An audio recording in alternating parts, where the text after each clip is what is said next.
What's good, party people? This is Voodoo in the Woods. I'm according to Woods. He's Voodoo Maximus, former U of MMA champion, and UFC 270 is in the books. It is history, and we're gonna break it all down for you, with you, and all of your friends. Hopefully, your friends, your enemies too. That's right. Let's get on that. But we start off, man, with a crazy, Wait, crazy wait, wait, day. wait, wait, wait, wait, wait, Uh wait, wait, oh, wait, what wait, wait. happened? Hey. Officially, your nickname has been changed to 8 or more a day Woods. Because that is what it is. 8 or more Woods.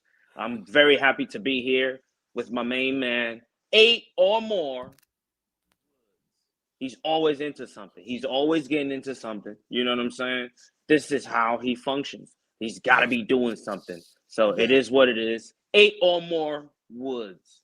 Well, I appreciate it. It's just like I got no time for shit that I don't dig, and this, all the time for the shit that I do. So it's Yeah. just, it's all the shit that I do, or whatever there was an analogy I wanted to do, but my fucking brain just fucking clunked out on me. But a whole lot of fucking fights.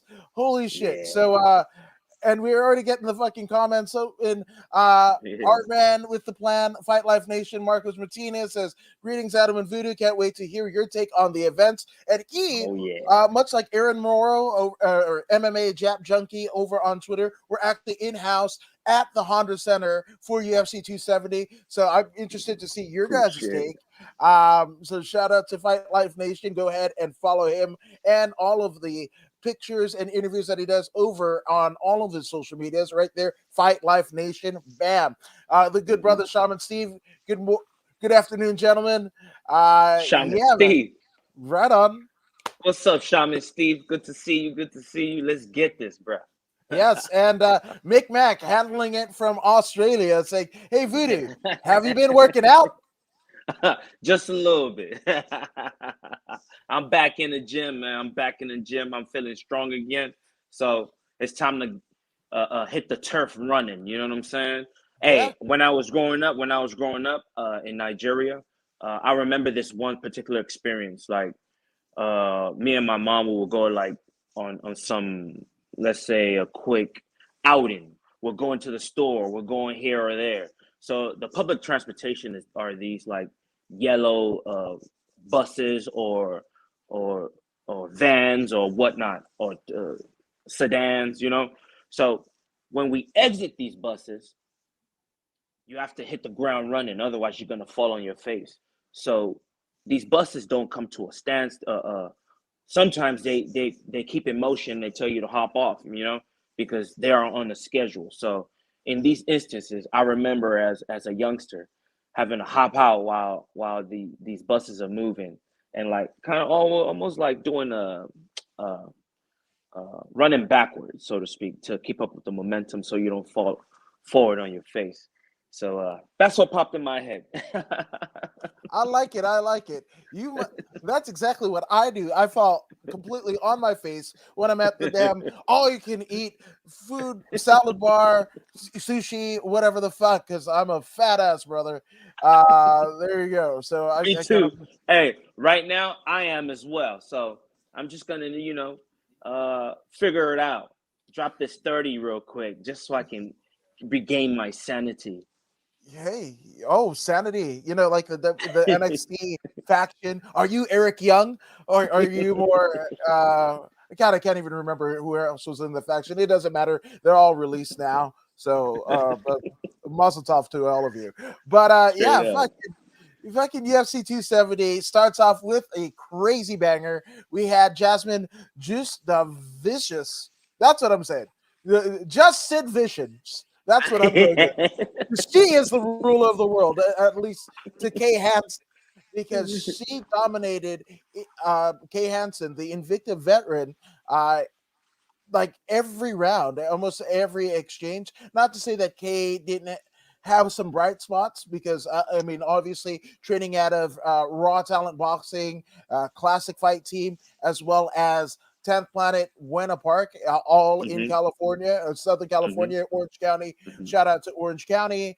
But I mean, Canada, fucking stand up, man. I don't know if it was the Tim Hortons or the maple syrup or the Molsons, but Mm-hmm. Jasmine absolutely annihilated Kay Hansen in one of the best UFC debuts. I was Mm-hmm. going to say in history, but definitely on the card. And there were two stellar UFC debuts, that and another Orange County, actually Southgate, contemporary in Victor Henry, but we'll get to that. Mm-hmm. But Mm-hmm. your thoughts on Jasmine versus Kay?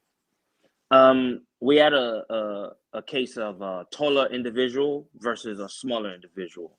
Uh, just Suda Vicious was the taller individual. Excellent reach, long arms, long legs.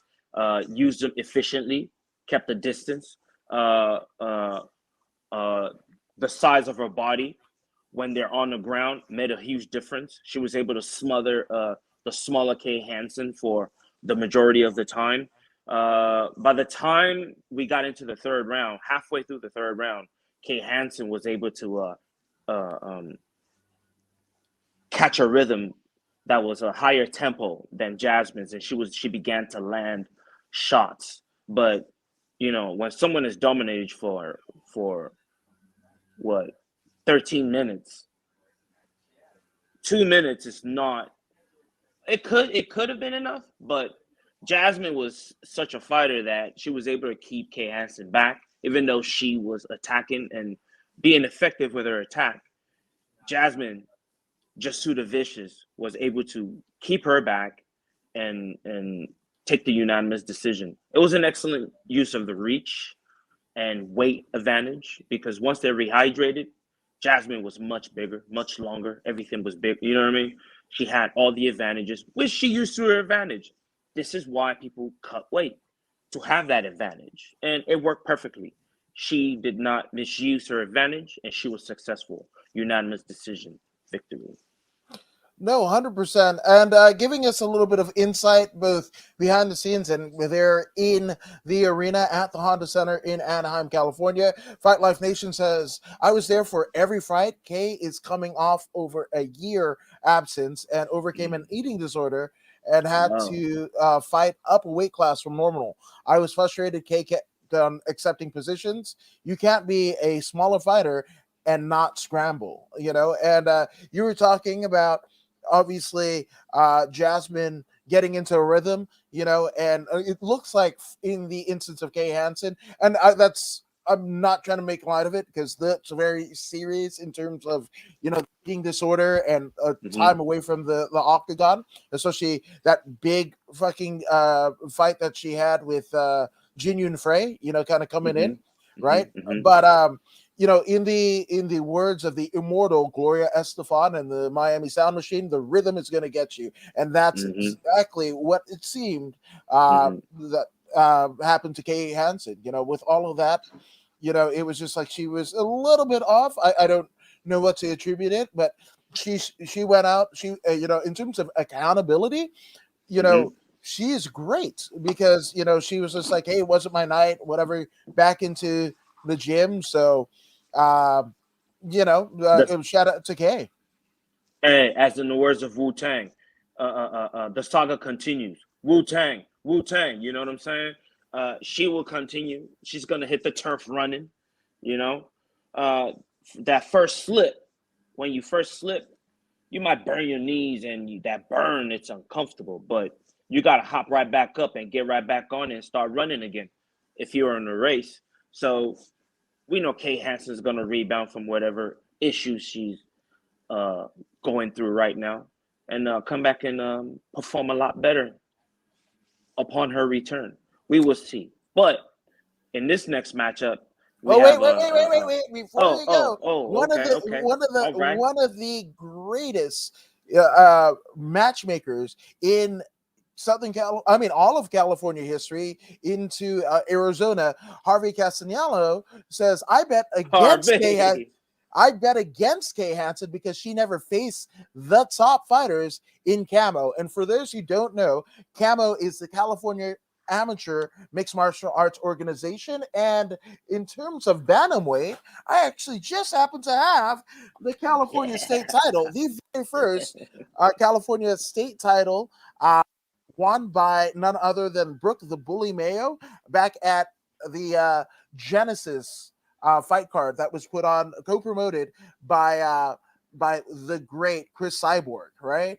Mhm, mhm, Yeah, and there you go. There's some insight. Never take. Kay Hansen might be from Southern California, but she fought in cards like Gladiator Challenge. Kind of off into the native casino scene, and nothing mhm, against it. There's been many mhm, a champion that have been built off of the scene, but mhm, mhm, again, never kind of testing your metal at what your amateur kind of career has to offer. It doesn't necessarily bode well with with the going into pro, ascending to pro. But I mhm, mean, I could be completely wrong. I don't know what's going on inside of Kay Hansen's mind, Jim, whatever, especially overcoming that eating disorder. As a female, that is rough, and especially a female in a public light and platform. It's mhm, not easy, mhm, and so I mean, total disclosure. When you talk to Tyler Wombles of Classic Fight Team, you talked about Chu Gutierrez of Raw Talent Boxing, right? mhm, mhm, The folks over at 10 Planet Witten Park. Those are people that I hold in high regard, but count as friends. So it's not like she has a bad team around her or what have you. I think she said mhm, it best. It just wasn't her night. That maybe there was too much going outside of the octagon happening or what have you. Don't know, mhm. but yeah, I can't wait to see Kay back in it. And Me too. she's only fought once for Camo, and she ran over a girl. Might have helped to have multiple amateur fights, and that could be the case. And that's one of the things that I love about combat sports and MMA and everything. There's no set way of doing Mhm. this, and Yep, making a yep. champion. You could be somebody of a prominent gym, and Mhm, you be a world beater, but then you could be of a gym that nobody's ever heard of. In this case of Brandon Moreno, which we'll get mhm, to. An mhm, Entrum in Tijuana, right? That mhm, wasn't a world mhm, class gym until Brandon decided to stay and stake his claim. And even though he has ventured, and lives and resides here in the United States, he still is very much a part of that team, right? So you mhm, could have mhm, that. You could have somebody that has a stellar amateur career, and then you can't really turn it on in the pros. Or you could be a world beater in the amateurs and then a world beater in pro. Like there's just so many variables that it takes to make a credible a fighter or contender or what mhm, have you. That's why I get hyped every time there's a fight card in any, whether it be mhm, amateur, you pro, regional, somewhere fucking in Russia, 5-on-5 with motherfuckers in Batman costumes. I don't give a shit. I will watch it because, like, again, what it takes to be this elite level, there's no blueprint. There is no set foundation on this is how you do ABC, blah blah blah. There is no NCAA. There is no whatever. It's just you and your coaches kind of devise a plan, and sometimes it works, sometimes it doesn't. So yeah, man, I've fucking a. But I just well wishes to Kay and the rest of the team. That's Big right. big fucking shout out to Jasmine, because she is fucking Sid Vicious. My God, yeah. So there you Just go. Yes, but you were before I so rudely interrupted you. You were on something about the next fight, and I want to hear it. Obviously, this is former LFA champion Vanessa Lilmonts Demopoulos that's against right. Silvana Gomez Juarez. But Right, right. you were heading into it, so I'm going to let you finish, good sir. So go So, for it. Demopolis versus Juarez. Now, going into the match, I wasn't sure what I was going to see in Juarez. I've seen her fight before, and she lost in the fight that I saw. But coming into this match, you could see a determination in the eyes and in the expression, right? Her 1-2s were some of the sharpest 1-2s I've seen in a while. which all found its mark when they hit Vanessa Demopoulos in the face. She was getting smashed. She was getting smashed. Um, she actually was dropped by a beautiful right hand, I think. A Mm-hmm. straight one right down the pipe, hit her. She went down. But upon hitting the ground, she was woke back up by the ground. And once she woke back up, she realized, oh, okay, the fight's on the ground now. Silviana went in for the kill. Vanessa initiated jiu-jitsu, you know, uh, eventually securing an armbar and finishing the job. It was a beautiful transition, uh, worthy of study, worthy of study. Her entry was quite intriguing. Um, she got the submission, got the 50G bonus. What else can you ask for? Yeah, absolutely. And this is the first, $50,000 bonus of the Mhm. night. Obviously, not the last, but I mean, Fight two. yeah, Mhm. this undercard was just amazing. Obviously, you're going to get stellar contests. In the main of the main half of the card, the pay per view. The $75 price point pay per view. You're going to get that. Mhm. But I mean, this right here, you could have flopped. You could have put everything on the pay-per-view portion of the card, on the undercard, and then all of the undercard fights in the pay-per-view position. I think people would be just as happy, just as satisfied, Yeah, which is amazing. And yeah. Shaman Steve, clarifying it further, yeah, it was an Overhand, right? Okay. overhand right, and Marcos Martinez says the biggest pop of the night was until Moreno's entrance was the overhand right that crack that cracked Vanessa, which my Yeah. goodness, the contingent of Mexican fans, man. We had, I think it was like how many, like at least four, maybe six, and Trem, Yeah. uh, fighters on the card. Including one Brandon Moreno. Obviously, Silvana was one of them. Mhm. Migrating from her native, South America, and basically, heading north to Mexico to Tijuana, training at that Mhm. gym, and that was.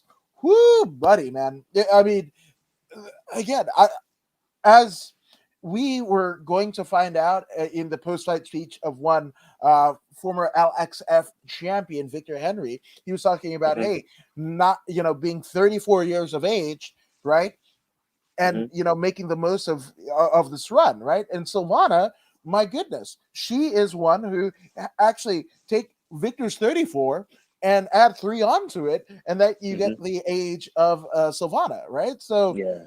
she Yeah. is. I mean, you can't tell me that she, of course, this is her debut. Well, no, it isn't her debut because she actually lost to She lost the another, first one.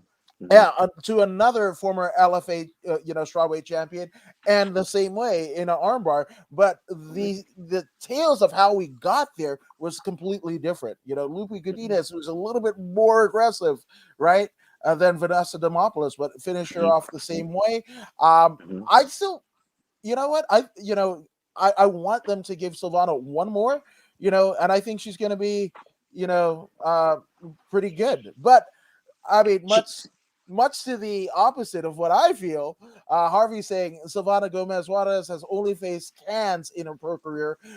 She's with Entrum, so I bet against her too. Ooh, oh, hey, and hey, we did too, though. In all honesty. I mean, I can't speak on that. Yeah, I'm gonna I'm gonna deflect. I'm gonna backpedal Yeah. right into this wall. Right by the end of the show, I'll probably be embedded firmly in this backdrop that I have here. But I mean, and you were saying, yeah, we kind of picked Vanessa to win. I didn't think it was Not going that to be fast like that. though. Yeah, Yeah, that was I wild. call the split decision. Yeah, yeah, which I think Harvey's going to be absolutely thrilled because we have another Entrim fighter in the next fight. We have none other than Gennaro Valdez against Matt the Steamroller Frivola, totally owning up to his moniker and steamrolling Gennaro. This one, holy shit! If Gennaro didn't like his brain cells, I mean, he fucking, was able to excrete them pretty heavily or unceremoniously by Matt Frivola. This shit was, I mean, Mike Beltran, I don't know if he was a fan of The Walking Dead because that's what I had in my head. Like fucking Gennaro was essentially a fucking zombie for a lot of it, you know? Oh, I'm still whoa. There you are. Yeah, What's up, man? he was a zombie. He was a fucking zombie. It was wild. You had me cracking up. Hey, Frivola was more focused than this cat. He was more focused. I believe the grand arena, the Honda arena, got to him. It got to him. He might have been in shock, man, because Frivola just ran right through him, like hot knife through butter. Um, Whenever you get opportunities like this, especially when you're in the position of a Matt Frivola, you got to go out with a bang. And he went out with a bang. He was giving one of them shots, one of them Bambino shots, and he knocked that sucker right out the park, man. It was his night, and he made the very best of it. Sometimes life throws you a easy pitch, and you just got to knock it out the park. Shout out to Matt Frivola, man. He did what he had to do. I mean, of course, the young man was what, undefeated up until this point. I actually picked the young man to win, but hey, it is what it is sometimes, man. You win some, you lose some. It's how you return to come do it again. And Matt Frivola came back to really do it, and he did it big. So shout out to Frivola. Valdez, hey, man, come back again. You know what I'm saying? And let's see what you're really made of. Yeah, and Fight Life Nation says, "What a gross stoppage." I love Mike Beltran, but he was just like, if he does, he does. Uh, I'm, I don't disagree with anything you said. I love Mike Beltran, but yeah, that shit was wild. Shit was wild. Like even fucking Rogan and DC were just having a fucking field day, going like, holy fucking shit. Like that was it. And Gennaro wasn't winning. No, 100%. He was, you know, no, he wasn't winning at all. Not in the slightest bit. Um, fucking steamroller all day. And what a way to fucking turn it around, right? Because he got finished, right, with a pretty, fucking quick knockout in his last outing, and I was like, that dude's the freeloader, not the steamroller. But he made me eat my fucking words.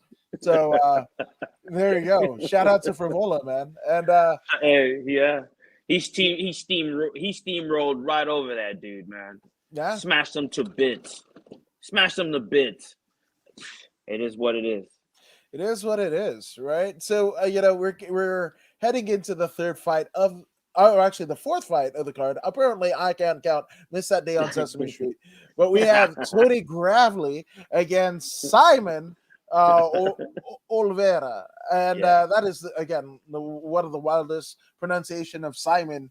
Mhm. The putting the waters together to get there. It's like the taking the fucking bumpy road in on your way home. But yeah, that bumpy road was fucking gravelly. Yeah, and that dude was all gravel to the efforts of one Simon Oliveira in terms of him trying to win this contest. Mm-hmm. Hey, Simon Oliveira was well trained, coming out of the camp of the infamous Pedro Hizo. Anyone knowing who Pedro Hizo is understands uh, uh, the importance of leg kicks. Well, anyways, this Oliveira fellow, beautiful hands. Everything he did very well. Uh, but the equalizer in this particular matchup was Tony Gravely's previous wrestling experience. He used it, and not just the wrestling experience. Once you've been in the UFC for some time, and you get fresh fish like this, you've already been in the thousand of people arena on well, maybe not on pay-per-view, but at least on fight night. You've been on TV already. You've been in the big arena, at the highest level. So he had that advantage as well. These things matter. Most people might not really think about it, but these little things matter. So when you have a Oliveira Simon making his debut, or you know into a big arena like this, there might have been some shock there. You know, Actually, I'm sorry. I'm tripping. I was gonna that's say that's he the other fucking guy. yeah. I Hey, he mean, was because throwing hands. He was doing what he had to do. He was winning. He was winning, but Gravely's wrestling was too much. It was too much. He was able to control a lot of the grappling aspects of the game, but unanimous decision later. You know, he was piecing him up though. Tony yeah, was piecing him up. You know what I mean? But the kid was good as well. He was good, but the wrestling was heavy on him, which got him a little weak. And then Tony finished it, the way he did. yeah. Well, in the instance of Gravely, man, like he makes his debut, his UFC debut, on the undercard of Junior Dos Santos versus That's right. Curtis Blades, right? Yeah, yeah, That yeah, was in yeah, North yeah, Carolina, and yeah. that, I mean, that was pre-pandemic. That was Saturday, uh, Saturday the 25th of January. So right pre-pandemic. So he might have gotten a little bit of a fucking crowd, but the rest of his career up until this point, up until UFC 270, has been at empty arenas. Yeah, So yeah, that you could forget. You could yeah. forget what that feels like and whatever. But he came with came through it with flying colors. And Harvey says, I bet on Gravely as Yeah. he came from American Top Team. I mean, I I don't know. picked him to win too. Yeah, I don't know how Yeah. that's going to work with Amanda Nunes in her next fight because she's no longer with American Top Team. That came down the pipeline of the MMA wire this past week, heading into UFC 270, and that was a shock to a lot of people. But don't know. I don't want to speculate on what happened. A loss, like that after her being so dominant can, make you kind of knee jerk a bunch of ways, or there might have been some latent problems that weren't addressed and it just became this insatiable albatross where she feels she had to leave, or just, hey, I have enough, fight IQ and I want to make some coin off of it and not just whatever. And maybe I started gym myself. So I don't know what happened. I've heard a lot of rumor and innuendo. I can never Hmm. say, but I mean, American Top Team is one of the best gyms in the world, and you know, yeah, that's that. But One conspiracy will be Kayla Hansen getting an Harrison, opportunity in the UFC to challenge for that title. And you know how it Yeah, goes. Yeah, we've seen this before, man. John Jones, Rashad Evans. You know what I'm saying? Same gym, same belt. They're gonna fight each other. We've seen this many, many times. yeah. Perhaps this is why Usman and who was that person in this gym that he had? You know what I mean? That What challenged him. Was that uh, that the was Brazilian fella? wasn't it fucking Street Jesus Masvidal? Yeah, yeah, yeah, yeah, yeah, yeah. That's something. Yeah, Somebody yeah. was a Somebody, teammate of his one of those that fought, guys. that forced him to leave or whatever. You know what I mean? So whatever, whatever. I These think things Colby too. happen. Colby too. Right, right. Yeah. These things happen, and this is what we're witnessing. So you have to leave. You have to leave. Sometimes you get stagnated. It seems Amanda figured out she's been stagnant in her learning in that facility.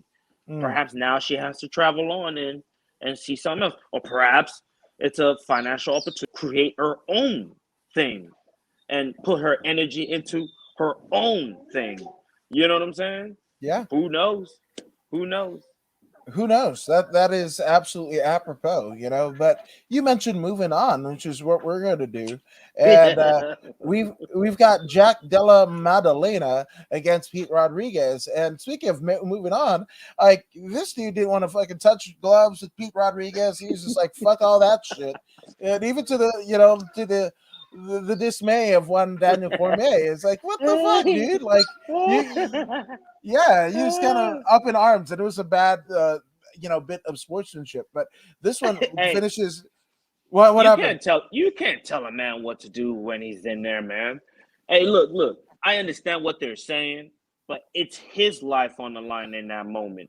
And if he feels touching hands is gonna weaken his desire to destroy his opponent, so be it. He would not touch hands. I cannot fault this man for this.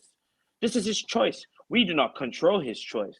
The man is in that cage, possibly could have lost his life, and you want him to be a nice guy? He ain't got to be no nice guy. He's in there for one reason, and that's absolute destruction to the opponent, to the enemy. Straight up. I am not mad at him.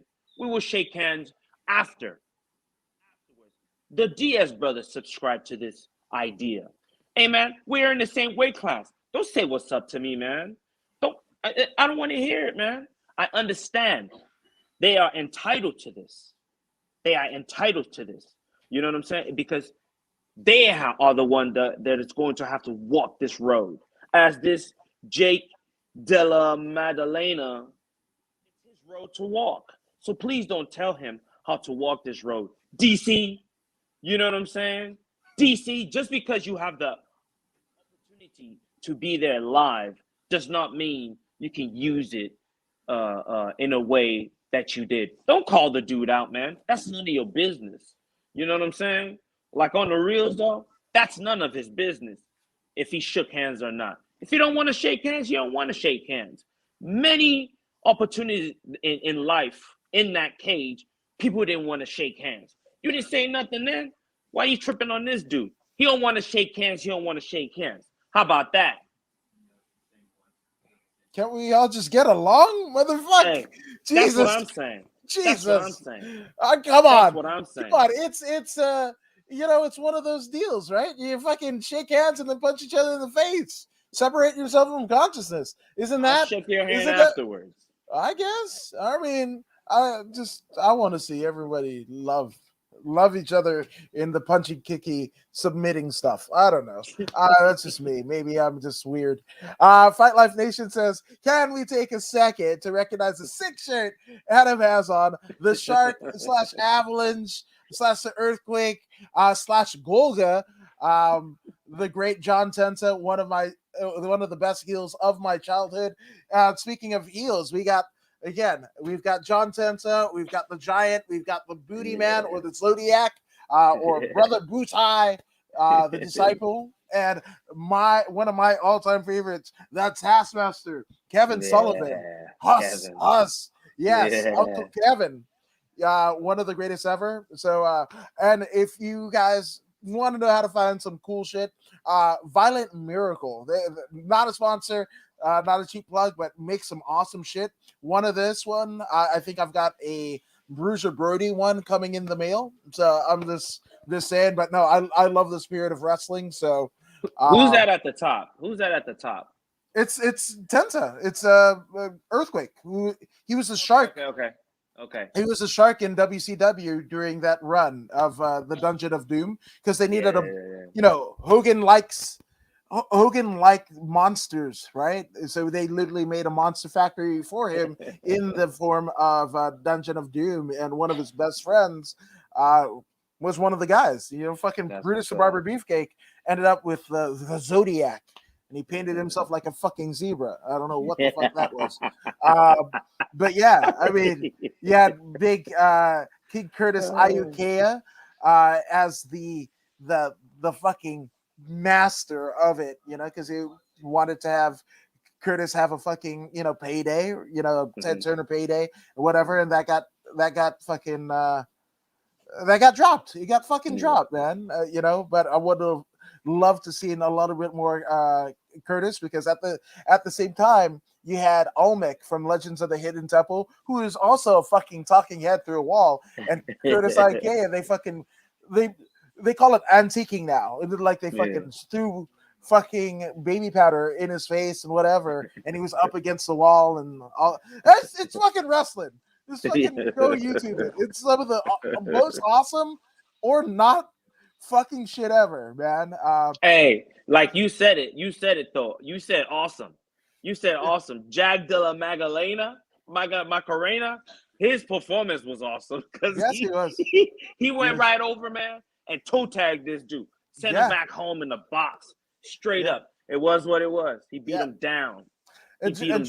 Shaman Steve saying Jack Della Madalina started his pro career 0-2, major chip on his shoulder. No, 100%. And Shaman Steve, as somebody who reads auras and energy, and is very proficient in such things, that's a pretty accurate assessment, And, oh man, hey, Shaman Steve was our navigator, man. Every time we would go into the Angeles Crest National Forest, he's a surveyor.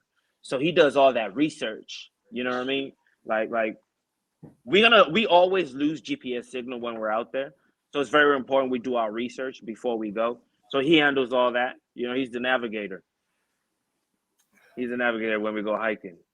That is awesome because um, I wanted like in what is it 97? I wanted a Lincoln Navigator one, and then two, like I'd be watching fucking Family Feud, and these dumbasses survey says, and they fucking like, oh, like what is the favorite topping of a fucking on a pizza? This motherfucker says, oh, cotton candy. Like what the fuck are you doing? Your family's looking at you. They're never gonna live this down during fucking Thanksgiving dinner or Hanukkah or whatever the fuck, and you look like a dumbass, and you cost everybody the fucking thousands of dollars. You fuck, So I am no Shaman Steve, is what I'm trying to say. So, and great take on the glove touch by Voodoo. I totally agree.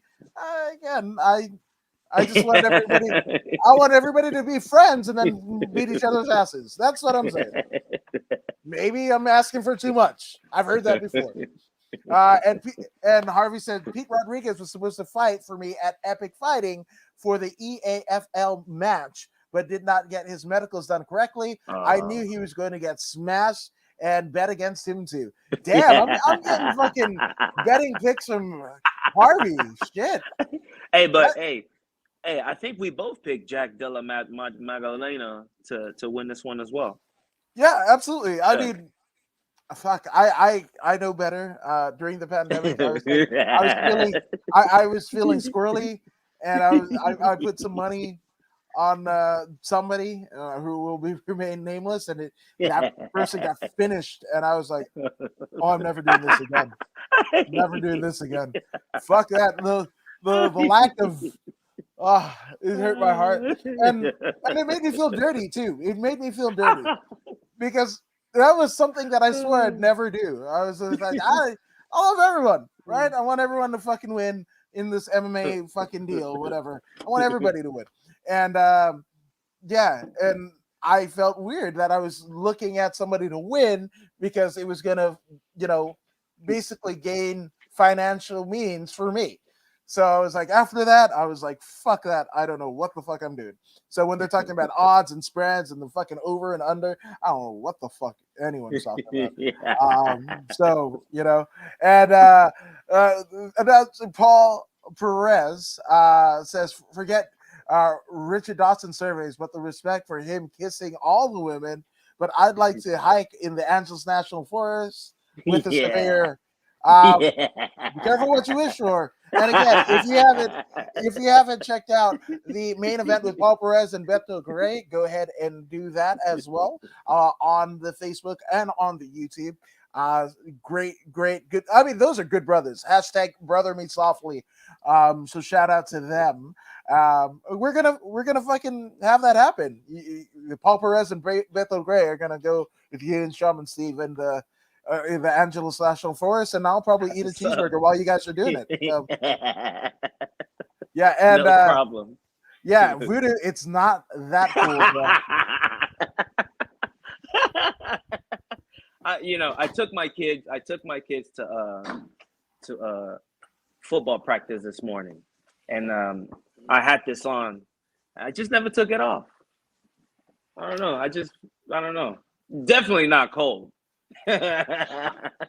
I'm feeling that you're channeling the essence of, speaking of like Kevin Sullivan, fucking that dark ministry in Florida. You're channeling the spirit of one Purple Haze Mark Lewin. That's it. Cloak and Dagger. That's the one that fucking Undertaker stole all of his fucking mythical shit from, is the fucking Purple Haze. Go ahead and put that in the YouTube machine and you'll see exactly what the fuck I'm talking about. That and the spoiler Don Jardine's fucking walking across the fucking top rope and shit like that. You put those two together and you get the fucking Undertaker, And Shaman Steve says hoodies all day.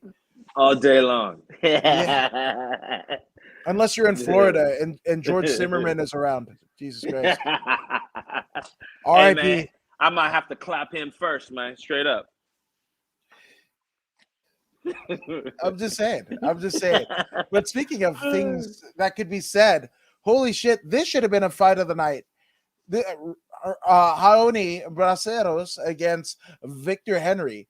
This, I mean, they were talking about essentially the bantamweight division in the UFC probably being the deepest division in the UFC, and you saw exactly why.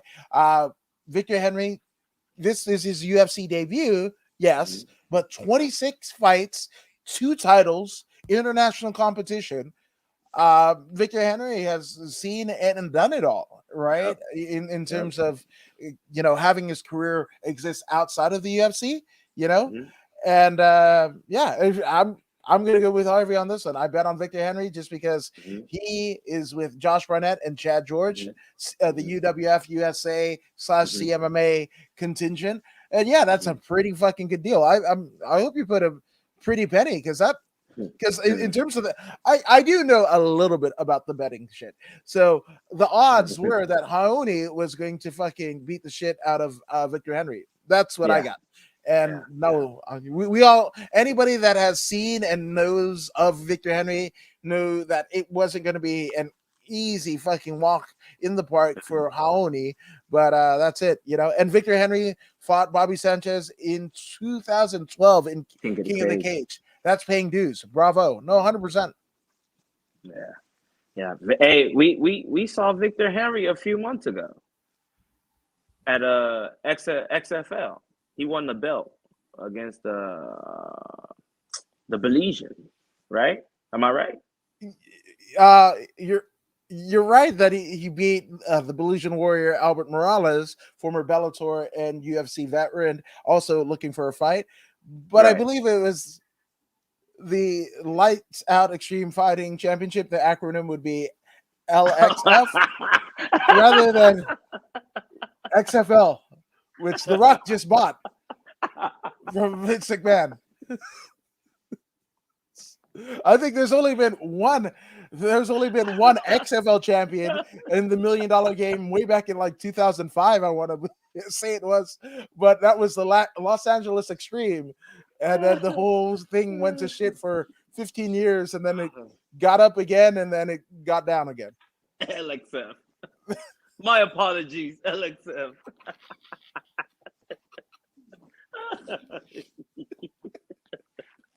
And I mean, Oh. Lights Out Extreme Fighting just happens to be co-owned by NFL great, as we're getting into acronyms, and San Diego Chargers great Sean Lights Out Merriman.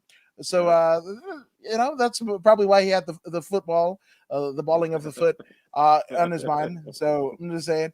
But yeah, no, fucking Victor Henry, former Yes. deep bantamweight champion, former Lights Out Extreme fighting champion, bantamweight champion rather, Yep. and Yep. just showing exactly it, And I think it was pretty fucking touching. And speaking of touchy, I fucking completely went over my head as we were talking about it. But fucking Joe Rogan, you kind of talked about it off air, Voodoo. You're like Joe Rogan is the fucking prop. We saw it Yep. first in Lil Monster Demopolis's win, and she literally jumped into the waiting arms of Joe Rogan. I didn't know that didn't. He wasn't waiting there. She jumped, and it would have been really foolish if he didn't go like that. Yeah. So he was doing a solid. He didn't want to diss anyone. He didn't want to Yeah, diss anyone. he did a solid for the homie. Is Yep. what he did. Exactly. You know. Exactly. So Exactly. shout out to Joe Rogan for all that he does. That's one of the reasons I literally have him right here. That's right. Yeah, That's just a right. mini Joe to fucking channel the energy off of. And also, speaking of classic fight team, in Kay Hansen's team, I actually have a potted resemblance of Joe Rogan, made by the father of one Tyler Wombles of classic fight team. Nice. So Nice. I got two Rogans to kind of Nice. put me in the right direction. And yes, Nice. Strowman seems as Albert Morales is the one who Victor Yes. Henry beat Yes. Yes. for Yes. the Lights Out Extreme Fighting bantamweight title. But no, I mean, That's right. again, I love the fact that they brought and touched on Victor's extensive training under Josh Barnett. And it's wild because Josh Barnett, in terms of the UFC, right? Maybe there isn't a great relationship. They had him sit on the sidelines for so long for an errant, drug test and whatever, that it actually was it went Barnett's way, and 2 years out of his career was essentially decimated. As he was north of 35, right, and Hmm. what almost more than 10 years removed from his first UFC title win and whatever, and then time was of the essence, and they kind of kept him on in contract and shit like that. But amongst the fucking people on the commentary team, one Joe Rogan, who Josh is good friends with, and it's not because they're friends, it's just look at what Josh has done in his career, right? And all of the fucking principles that he's instilled in Victor Henry. I love that they brought up fucking catch wrestling. I love that DC, brought up the fact that even though he beat beat Josh Barnett by decision at the Strikeforce, heavyweight Grand Prix, you know, he called his mama and was like, "I'm hurting, mama. I'm fucking hurting." You know, so so that's it. I love that they respected the rise of not just Josh Barnett but Victor Henry specifically. And I just I loved it. And they also name dropped Christopher Curtis. And that's another guy who is, did everything that you could fucking do, you know, uh, to try to get into the UFC. And going back to what I was saying, there is no set standard of what it takes to get into UFC or Bellator or whatever. But all of those proverbial brass rings that you would get to as a fighter to make the ascension to the UFC, they've done everything and whatever. And was out of. I mean, if Shaman Steve saying he saw Victor Henry back in 2012, that was literally fucking 12 years. I mean, 10 years ago. 10 years Yeah, ago. yeah, Jesus Christ. yeah. So I'm just saying. And Fight Life Nation says I only know about Henry because I follow a lot of CMMA guys, right? The California Hmm. mixed Hmm. martial arts under Chad George. And when I saw the Hmm. betting odds, I really wish I would have put a bet down. Henry was ranked number one in Japan on Tapology. No, 100%. And Hmm. that also comes from Deep, right? When he won the Deep Bantamweight Championship, Hmm. that was the number one guy in Japan in the bantamweight division. And this is Hmm. fucking Japan. This is Hmm. Hmm. when you go to Japan, when you go to Brazil, literally the vestiges of what the UFC and all of MMA are based around, right? When you go in there and beat one of their people, fuck, Hmm. that's something. And Victor did Hmm. that damn 4 years ago Yep. at Yep. least. Yep. So shout out to Victor, man. And I really thought, man, if I had another 50K lying around, being in the position of one Dana White and the rest of the UFC or WME endeavor, I would have fucking kicked, another 50 G's each of these two away. Actually, that Hmm. would be $100,000. Again, I'm not good at the mathematicos, but yeah, man. To me, this is one of the fights of the night. Uh, Excellent performance by both men, but especially Victor Henry. Mm-hmm. His opportunity to fight in these foreign places like Russia and Japan, you know, those people they enjoy combat, so they have arenas. He's had the opportunity to fight in arenas in front of thousands of people. So coming to the UFC and fighting on his pay per view was nothing to him. It was nothing. So that right there was out of the question. The energy he would have spent worrying about that, he was able to drive all that energy into his performance, and he showed out. His defense was phenomenal. Counter striking, striking itself, initiating with the hands and feet, the grappling aspect. Everything was just on point. He made it to the point where the fight remained on the feet, and he shined. The highlight tapes that you could have created from this performance, it's going to be plentiful. I'm sure he can pull out at least 4 minutes of footage, at least 4 minutes of footage that you know what I mean in highlight alone. Excellent performance by a first time uh, um, uh, prospect in the UFC on such a big card. Excellent performance. I do agree that this was fight of the night candidate, but um, Victor Henry outshined him so much that I believe he got a performance bonus for this, didn't No, he? no, He didn't. we don't get What? enough. Yeah, so the three performance of the night goes to Vanessa Demopoulos. Actually, a side Nurmagomedov, right? And then the fight of the night goes to Submission. Moreno and Figueiredo, which I'm not mad at, but again, I would kick two more performance bonuses, or at least like you said, Voodoo, one to Victor Henry. I You show know up what in I'm his locker saying? room, and That fuck that you, performance, that yeah. performance was wow. I was in awe just then. I was like, wow, that's that dude I was watching the other day. He Mhm. he he was good then. Yeah, And Lights Out, he was good. His performance was good. But this one right here was like, whoa, there was another level to this dude. yeah, You know what I'm saying? I was just like in shock. But man, he's got it. He's got no, the juice. yeah, hundred He's got the percent. juice. 100%. And Fight Life says, he was grossly, he being Victor Henry, it was grossly Mhm. underrated. Plus 300 underdog. $100 bet would have won you $300.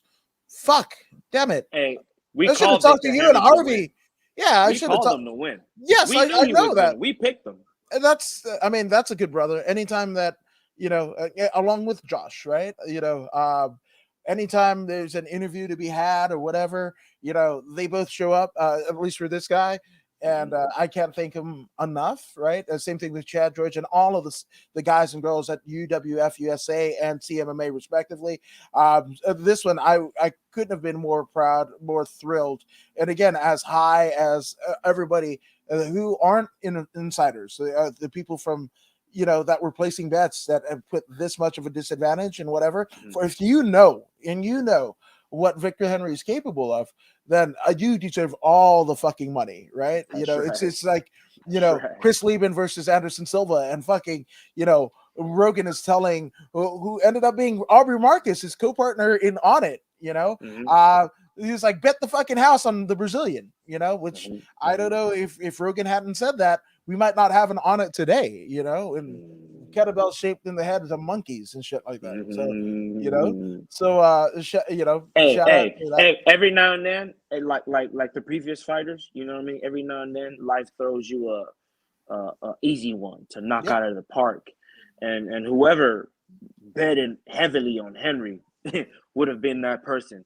knocking it out of the park. So it is what it is. You just gotta be wise enough to see your gift when it's in front of you. yeah, no, 100%, 100%. But speaking of gift, we got gifted by the first fight of the main card. That was Michael Morales Mhm. against Trevin Giles. And Jesus Louises, this is all Michael Morales. This gets, done in the first round, 4 minutes Mhm. and 6 seconds of the first round. But I mean, Jesus Christ, I forgot who he picked on this one, but I picked I, Morales. okay, yeah, Yeah, I picked Giles. That was it. We I split. don't. I think yeah, we did split this one. It We was split this worthy. one. It was worthy based on his record. The Morales kid. It was worthy of a coin flip. That I believe that's what we agreed on. Yeah. So Giles came in looking light as hell. I believe he was in the 185-pound division. Now he's come down to the 170-pound division. I saw his face and I was like, wait a minute, something's different, you know. But then they started talking, and it turned out he switched weight class. I didn't catch that early on. Mm. But however, he was lighter, faster, slicker. You know, everything was firing on all cylinders. And the other kid, he from Ecuador, I believe. He came out, he's young, 22-year-old, He's getting his first opportunity in the UFC, and he's gonna make the best of it. So when we've talked in the past of excuse me, of individuals who come from less being more driven than those who come from, say, the West, where there's an abundance, right? So this kid, he comes in, and this is his opportunity to make a statement. Came in. The fight was was put together based on the skill set these two have in common, which is striking. We knew we were going to see a firefight. Why not open up the card, the main event, with these two guys? And they went at it. Giles was landing shots uh, on command. He was doing what he had to do until he made a mistake. The kid capitalized and TKO'd him. And that was that. It was what it was. The kid made a statement. He made a statement. Morales, Michael Morales, I believe is his name. I remember that based on his performance. So shout out to Michael Morales. It is what it is. He did what he had to do. He knocked out Giles. Some might argue it was an early stoppage or whatnot. It is what it is. The fight was stopped, and he did get pieced up Yeah. in that sequence. Well, a little bit more insight. I'll be honest. From Harvey Castanello, I bet on Michael Morales just because he has the same name as one of my boys in Queens. So shout out to the Queens representing Michael Morales and Harvey. I mean, Hey, that's like it. but more importantly, Harvey is winning in his card. He's Yeah, winning. that's He's betting right on every last one of them. How yeah. much you Well, put down, Harvey? How much you put down? How much you I put down mean, on Michael? I'm. That's too rich for my blood. What everybody's doing with their own fucking pocketbooks, I don't know. Whatever. Like I should have stopped at fucking Funko Pops and shit like that long ago. But they just released a fucking Rocky Funko Pops along with like a Mike Tyson, Ryan Garcia. I believe it's Julio Cesar Chavez. There's 4 boxing ones, and I was like, nah, I fucking gotta have those. So I'm just saying. And Fight Life Nation says when Morales entered the arena, he was holding an Ecuadorian flag and was slightly booed until the camera caught that he was also holding a Mexican flag. Morales trains with Brandon Moreno, which again, I mean, that's another one, much like the Mademoiselle earlier in the card. Silvana Gomez Juarez coming from South America and venturing up to Tijuana in Entrim Gym, and it was all good, man. It was all good. It's a sign of respect. Yeah, It's a sign of absolutely. respect.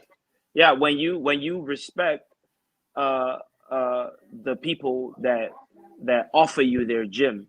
If you come from perhaps Central America, now you're coming closer to the United States in Tijuana, Mexico, an excellent gym over there that takes you in. It's only right. It's only right that you represent that nation. You know what I'm saying? Like us, when we were in the amateurs, I had several gyms. It is right that I name all these gyms that I train at. You know what I'm saying? The 805 MMA, the BJ Muda, the formerly BJ Muda. You know what I'm saying? The PG grappling. You know what I mean? The flying kick martial arts. It's only right that you represent your base of training. You know, these are the landmarks that is helping to shape you as a weapon of destruction that you're training to become when you enter that octagon. So it is only right that these people carry the 2 flags. So you say that there was some booing. Could you explain that for me one more time? Yeah, it says when Morales entered the arena, he was holding an Ecuadorian flag and was slightly booed until the camera caught that he was also holding a Mexican flag. Morales trains with Brandon Moreno, and that's kind of it, right? Where that was a very pro Mexican crowd in Anaheim, and where I was watching it, shout out to the good brother Raiden Bozio, son of the great drummer Terry Bozio, who basically played the skins for Frank Zappa way back in the day. But yes, there was a large booing. There was a large Mexican crowd, and most people was saying like, "Oh well, a bunch of people traveled up from Tijuana to fill up the capacity at the Honda Center, but it's Orange County. You got like one of the biggest Mexican contingents. I mean, obviously everywhere of the Latin world, the Latinx world, and what have you. You've got Cubans, you've got Argentinians, you got everyone, right? But being so close to Mexico, I'm not. In the words of one of the Diaz's, I'm not surprised, motherfuckers. Like if you go into there was like at least 4 fights in the card with that Entrim Jiu-Jitsu, or not Jiu-Jitsu, but Entrim Gym represented or had fighters represent. Like, I'm not surprised. Like, that's what you do. Just like you go to fucking, Ireland, and you fucking have Paddy Pimblett. Like, Yeah, that's what you do. yeah, Like, yeah. I mean, it'd be stupid to not do that, And again, with such a, it's just like fucking Iron Sheik, right? Hmm. He's a proud Iranian, but you sell that to fucking blue collar fucking Americans, that shit ain't gonna fly. No, it ain't. Even though he trained the fucking USA Olympic team, but he's Yeah, just like, oh, Iran number one. yeah, yeah, That's all you have to say, and you're like, oh yeah, fuck, we're at odds with the the Ayatollah Khomeini and all that yeah. shit and whatever. So that's it. I mean, it's pure wrestling 101. So of course, and going even more recent than the Iron Sheik, you had Bret Hart and the Hart Foundation faces in Canada, but when they Mhm. and Stone Cold Steve Austin was booed in Canada, but then when he came, you know, south of Canada and here into the States, it was the absolute opposite way around it. So, I mean, this is one of the many ways that I feel, pro wrestling and MMA, they go hand in hand, but Yeah. most people aren't aren't so privy to that, And yes, Harvey says LA, OC, and San Diego is pretty much North Mexico, and It is what it is. absolutely it was then before the Inquisition, and it is now. So it's not hard to see. So shout out to Mexico and Ecuador, and shout out to everyone. Shout out to That's everyone, right. That's right? right. That's right. And And that's what these fighters are trying to do, by the way. Shout outs to everyone. yes. Yes, and band backup says Ninganu wins over Dana again. Oh Yes, I'm yeah. so we're gonna get into that because We're there's a gonna get to whole that. there's a whole rant I got going. But and Alex Ramirez, who was also in house at the Honda Center last night, he says, "Yo, Moreno's camp got destroyed yesterday. I wonder if the UFC wanted to save money with travel due to COVID and hired local fighters. Davidson got me paid last night. Shit, Alex and fucking Harvey. Jesus Christ. Ah, yo. Okay, right on. Yeah, I picked up some UFC Strike NFT this morning. Over 100,000 sold out in Oh 4 hours. Jesus whoa. fucking Christ. God, I need to talk to you guys more. Shit, I don't know what the fuck I'm doing or not doing rather, and what you guys are doing. So please school me. Or as Craig David says, would you feel me? And yeah, I'm just saying, fucking light skinned English, fucking good looking guys. Got hate on fucking Craig David. Make some good fucking songs, but Jesus Christ, and then gets a nose job 20 years removed. But you know what? That's all right. Cool, Craig David. No, so as we kind of venture up into the card, we have none other than Cody Steeman, the Starman Yeah. Steeman. Used to be Spartan, or is he the Spartan now? And Yeah, formerly yeah, the I guess he's Starman. Spartan. He's Spartan now, and he was the Starman before, what have you. None Yeah. of that kind of matters because fucking Said Nurmagomedov fucking guillotine and choke the shit out of Cody Steeman. This Yeah. one was a quick affair. Only 47 seconds, basically earning Saeed performance bonus, an extra $50,000, which Mhm. in that region where he hails from, that's a Mhm. pretty good chunk of change. They don't Mhm. live beyond their means there, so Mhm. that's a nice little return on investment. $50,000, 47 seconds.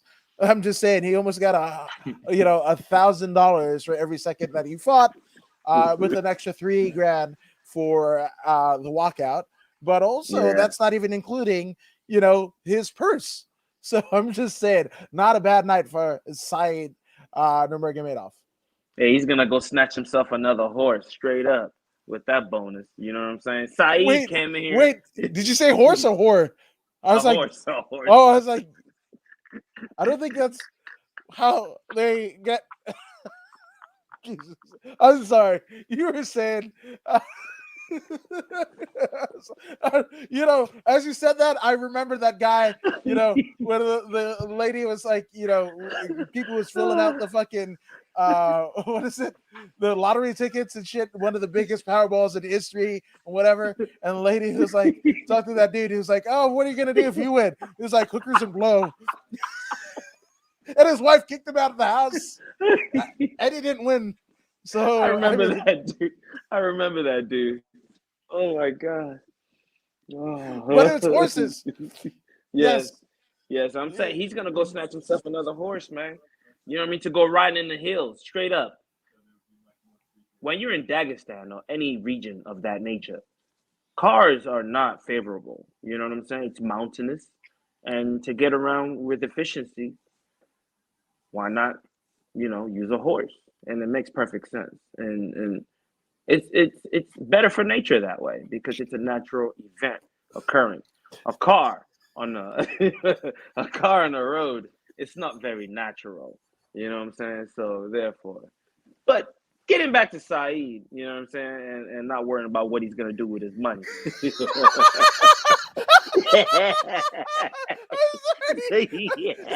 You know what? This.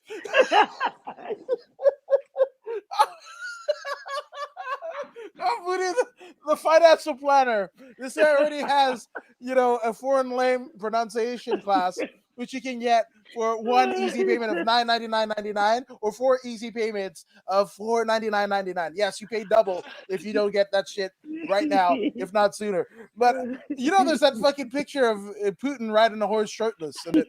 And there you go. The only fucking shit that I had in my head was Saeed and fucking Putin, along with Habib and whatever, all those motherfuckers galloping through the mountainous ranges of, fucking Dagestan and Russian, shirtless and shit like that, and rolling with the ponies, not the homies, the ponies. Jesus Christ, I don't know what the fuck.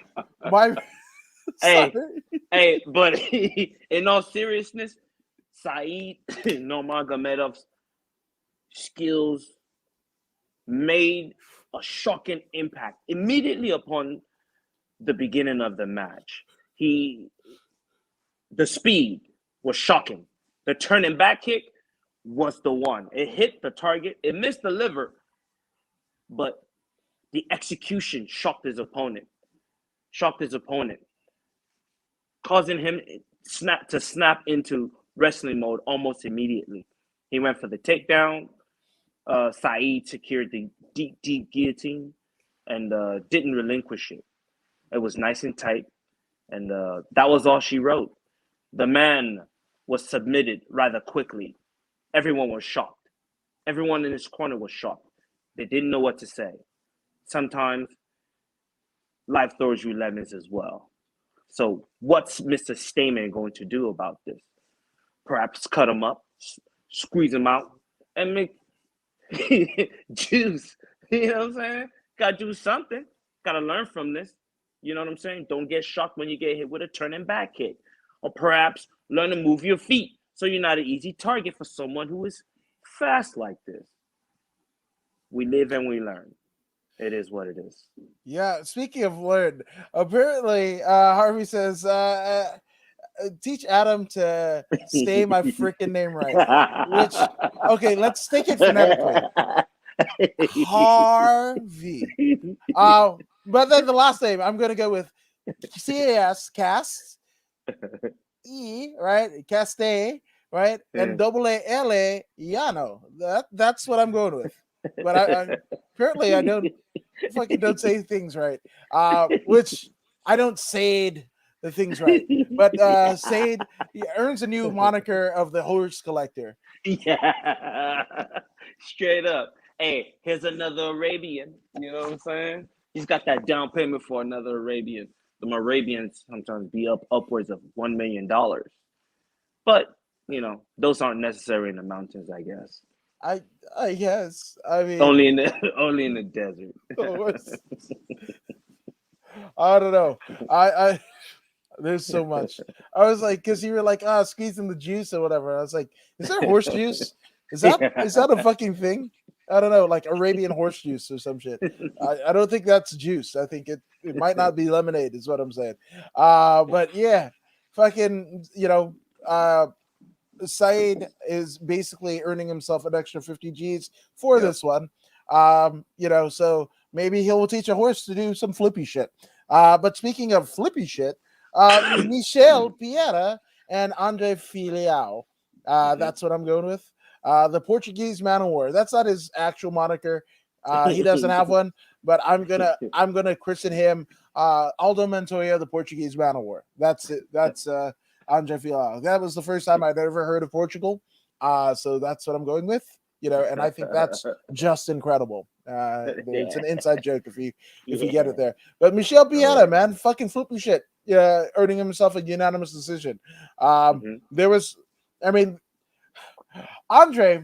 Can we talk about Andre? Right, Yeah. Andre. You know how when you go on any of the UFC video games, right, Yes. and Yes. you try to create a player, and they give Right. you Right. a blank template. Yeah. Yeah. That's what Andre fucking looked like. I was like, holy shit! Like he's in the UFC video game you know, without actually doing shit and whatever. So I'm just saying, Hey. That dude surprisingly turned out to be actually a very good fighter, as Michel Pierre quickly found out. The young man was an efficient striker, excellent striking. All 15 minutes, he made Michel fight a perfect fight. He had to be perfect to win. He had to be perfect to win, and Michel did that. He did some of his antics, you know, but there were if you I don't know how to explain it, but if you think about quality and quantity, he made the right decisions in regards to quality, right? He only did those moves when he knew he could get away with them, which I'm definitely okay with. This is part of his trademark. This is how people remember him, so he's going to do these things. But he did them very well. The ones off the fence, the Superman off the fence, were quite necessary and useful. Um, he has put a lot of time into his cardio. This was a problem in the beginning, which was another reason why me personally didn't like all the backflips and all that, because later on it affected him, wasted energy. But now he's found his baseline in which he can do these antics and still perform at a high level in a 15-minute match. This kid is on his way, and he just needs to keep winning. I believe he's on a five-fight win streak now. You know what I'm saying? With his antics, attempts to speak English, he's on his way. He's on his way. Just keep winning, Michelle Pereira, however you say your name, and the future is bright. absolutely. But going back to my analogy, I wanted to pull something up. All right, so Yeah. okay, so we've got dun, dun, dun, we have UFC create a fighter, right? And He does. that's that's that. Okay, so that's that. Right. Let's full screen it for you guys, so just so you guys can see. Okay, that's what we're going with, right? And then this is Andre Filau of Fialo. That's what his name, Yeah, not that Figaro, dude. but Fialo. Okay. And I wish I had the capability of doing a side by side, but just put it in your memory and you'll be fine. You'll be fine. And this is Andre Fialo. Okay. It's a fucking creative player. It's a It's the fucking same creative player. guy. It's the same guy. Jesus Christ. Hey, UFC needs it. they used Fialo and didn't pay him. Yeah, exactly. He needs to get some fucking residuals off that shit. I'm just saying. He looked like I was like, Hey, I've he's played got a him real before. case. He's Yeah. got a real case. Yes, 100%. And Bruce Rob Trotter says, "Hey, dudes, do you want to put your fight on your life on the line for 12K? Because that's just what Andre Fialo did last night. No, 100%, 100%. You know, and maybe in Portugal it fucking goes. 12K American goes a little bit further, but I mean, That was it, and fucking shitty fighter pay, bro. Ridiculous, shit's Yeah, got to change. yeah, Uh, yeah. and I was actually talking to somebody about this, right? An amateur fighter, and Hmm. yes, shit has to change, but you know who's not going to change it? The fucking UFC, because they're making money hand over fist. There's a Yep. reason, you remember when Conor McGregor was like, I want ownership of the UFC. Hmm. They didn't give that to him. And arguably that is the biggest cash cow that UFC has ever had, right? Bigger than Chuck, bigger than Brock, bigger than Ronda, bigger than Anderson, whatever. Hmm. That is, Conor can win or lose 4 fights in a row, not Hmm. not win a fight in 5 years, or one fight in 5 years and still be a top draw, just Hmm. because he's reaching Hulk Hogan levels of popularity in the Hmm. pop culture lexicon, right? Hmm. You don't even have to know what MMA is. You don't have to know what the UFC is. There are people that work at uh, WME Endeavor that don't even know what the fucking UFC is. Hmm. 100%. Hmm. That I found out pretty readily, right? So as long as they're making money, they're not going to change it. Nope. But it's guys like Francis Ngannou. Uh, and if you want to get into it, his stance on the UFC in terms of his fight pay, or not the UFC not allowing him to get a proper training camp, almost setting him up for failure, even though he was their fucking Frankenstein. He was their player one, the Hmm. template of what a fighter that they wanted to be, and then fed him to Stipe, didn't give a Hmm. fuck, and then now he's Hmm. here. So again, the UFC is not going to change it, just like the WWE, right? Fucking damn near over 100 fucking releases, and people that people that you love, people that you bought tickets for. Again, they don't give a shit. They're doing record earnings, so it's not going to come from the organizations themselves. It has to come from the fighters. How that happens, that's up to the fighters, right? But much like John Jones and a lot of people that were advocating for better fighter pay, it was better fighter pay for them, not so Hmm. much better fighter pay for people on Us. the undercard, Hmm. and that's it, And again, NFTs, crypto.com, fucking rocks, Project Rock being the official shoe sponsor, Venom, Hmm. all that stuff. How much of that is actually going to the fighter? Mm. When you look in terms of in estimate, right? Brian Callen says when he first met Brendan Schaub, and Brendan Schaub was still in the UFC, right? There was like, 6-figure fucking checks of sponsorship just in fucking uncashed in fucking Brendan Schaub's car, right? Mm. That's not happening today's fighter. It's weird. There's more fights, and that's the other thing, right? Making yourself a star. If you think you're going to be a good star just by being a good fighter, look at Curtis Not Blades. enough. Not enough, Not and enough. especially the UFC, right? If your whole, aspiration, everything that you're working for is to get to the UFC, that's cool because UFC is going to play you for that, right? Because they know that that's where Like you a want to go, fiddle. like a fucking fiddle, right? And what they've done, right, is again, Conor McGregor wanted, even an incremental piece of the pie. I think it was like 5% or something, or whatever. They didn't give it to him, and then pandemic happens.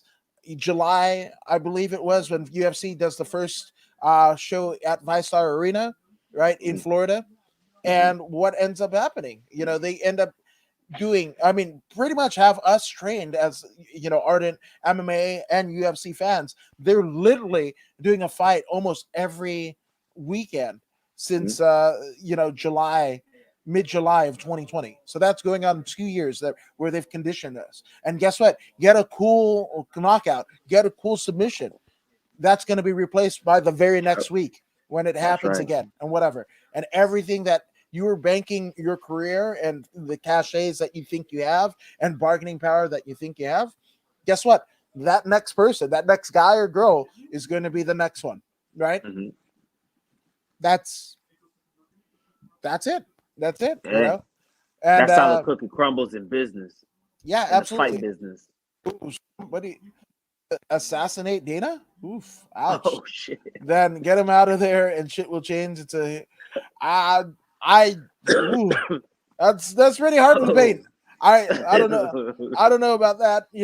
Dana, much like Vince McMahon, it's a double-edged sword because their respective genres of entertainment, and it is entertainment. You can talk about the sanctity of sport all you want, but fucking wrestling is getting taken out of the Olympics, right? Literally one of the fucking vestiges of ancient Greece. That the reason why we have a fucking Olympics in the first place, and that shit is getting eradicated from the Olympic Games, right? So same thing, right? It's entertainment. When you put a dollar amount, when some people are taking in some sort of monetary incentive, right? It's entertainment. That's it. You go watch NFL, basketball, whatever. If they weren't filling up stands, they weren't signing TV ad right deals, that shit wouldn't exist at all. Nope. Right? So with that all being said, right, they're going to cash in. They're going to end up being paid, right? And it's no different than, record companies, owning perpetuity of an artist's catalog or giving an advance of whatever. But then, everything that they do from studio time to taking a shit is essentially a line item that they're going to get charged back. It's a fucking monopoly. That's it. And will it change again when the fighters kind of group together? I'm not saying union or whatever, but there needs to be something where there's a cohesion amongst the top tier fighters and the bottom tier fighters that we want more, But then I also feel like, within 5 years, the UFC will be robots, the fucking battle bots that we see on TV and shit like that. I think that's it, because you want fighter pay. And I saw it with like the Uber and Lyft deal, right? Uber and Lyft, all the fucking workers, like, we were making 6 figures and shit like that. And now you're undercutting us. And we want, fucking medical, medical care and paid time off and everything like that. And Uber, at least here in California, was like, fuck it. We just won't do business here in California. And then the fucking pandemic happened. And, so it's nothing new. If you follow business and study it and whatever, that's where it is. So as long as we keep paying the fucking UFC Fight Pass and going to live shows and shit like that, it's all good. Yeah, that's it. They're not going to see a change. Yet there's no reason to change. Hey, So I once saw this movie. It's a kids movie. It was called Dinosaur, and it was this dinosaur that had to. It was some apocalyptic event that occurred. I believe a meteor, the Big Bang or whatever. There was a meteor attack and it destroyed his flock, and he had to migrate to find green land or whatever. But anyways, there was a bunch of these T-Rex characters in this movie, and they will attack. What it's normal for T-Rexes to attack other animals that are by themselves. But when they stood together, they were able to scare off this T-Rex. And the same analogy could be applied to this particular situation, just like you said. If they all work together, they will be heard. And this is the only way anything is going to change. I mean, right now, the UFC, I don't even blame them, bro. They wrote the book on this game, and they expect you to go read the rules yourself. They're not gonna help you help yourself. I mean, how does that help them if they helped you help yourself? You know what I mean? The fighters have to organize and make this happen themselves. Instead of one person going to make their contract better, we all make our contract better together by standing together. This is the only way. This is the only way. Even in our real life, people say, we need this law, we need that law. If we organize and stand together, we will get that law. It is what it is. Yeah, 100%, 100%. And Harvey saying, "Damn, that was over the top, bro. Assassination." Yeah. Yeah. And bodyslam.net, which this very show is being simulcast on all of the social media platforms that bodyslam.net currently has. That's Twitter, Facebook, YouTube as well, along with the According to Woods Facebook and Twitter pages, and the Voodoo in the Woods YouTube and Facebook pages. So again, go ahead and subscribe to them all. The franchise player Bad Bro hereby acknowledges that Adam Woods is the Maharaja of MMA, the true tribal chief of pro wrestling. I've never taken a bump, but also those titles look to be pretty good fucking t-shirts. So and I'm a t-shirt collector. I lost count over 200, so I'm just saying. Bruce Webster says at least knock out Dana White out cold. Francis can do it. It will knock some sense into Dana. I don't know. I mean, Bret Hart, slapped the shit out of Vince McMahon after Montreal screw job and whatever, and yeah, it didn't work. They're still making money hand over fist. Yeah. So just saying, Dana needs to be KO'd solid. It would be good for him. He needs a little good. It needs a rest anyway. Hey, you know what? Fighters' rights, says Bandit Backup. It's funny because it's not funny. It's kind of ironic because Dana White actually had Meniere's disease caused by the fact that as it was a bouncer, I believe, in Boston, or he could have just been clubbing, in his pre-UFC president days and what have you. He was out in Boston or whatever, and somebody sucker punched him, like literally fucking donkey punched him in the back of the head. He fell to the ground. It dislodged a piece of bone in his ear, and he had essentially Meniere's is like when you get fucking vertigo and all that shit and whatever. Right. So it has happened, and we still get this same Dana White. So pro or con, that's it. So maybe if that shit didn't happen, we would get less of the Dana that you dislike, or maybe more of the Dana you like. I don't know. I don't fucking know. Hey, but when you think about it, Dana White works for the machine. Yes. It's really not his decision. He's just the one to talk to the world that, okay, this is the decision that the machine has made. And it looks like his decision. It isn't his decision. He works for someone. There's a WHN, WW, whatever. WME Endeavor. Yeah. Yeah, Endeavor. These are the people that he answers to. He's really not the bad guy here. He's just the one telling the story. Bearer of bad news, as they say. He is the bearer of bad news. He is the face of the bad news. But really, he is not the target. The target is WMAC, whatever they're called. That's WMAC Masters? Are you telling me Shannon Lee's the commissioner? It's not Dana White? Ha! It was me, Dana. It was me.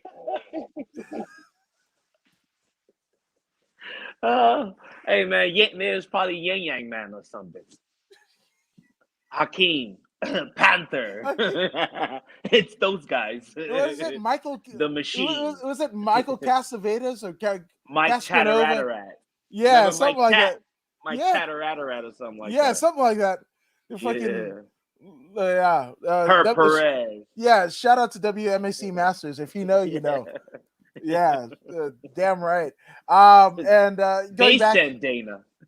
Yes.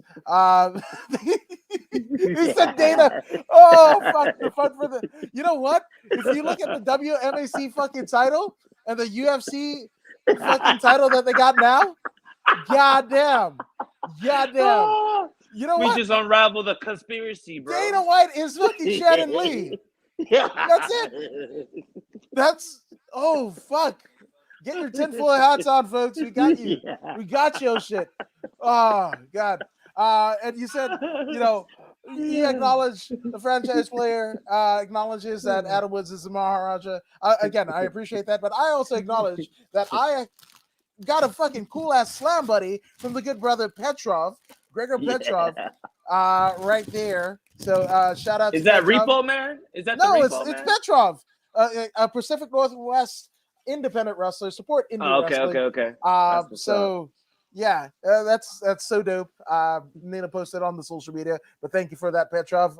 Yes, that is the only time I'm a winner, when I fucking do Instagram contests and shit and get slam buddies. That's enough incentive for me to get off my fucking ass. So I'm just saying. But speaking of getting off our fucking asses, we are at the co-main events of the evening, and this is for the undisputed UFC Flyweight World Championship. We have former champion, the God of War, That's what it is in Brazilian, Portuguese, Mm-hmm. English pronunciation. Davidson Figueiredo up against the assassin baby, Brandon Moreno.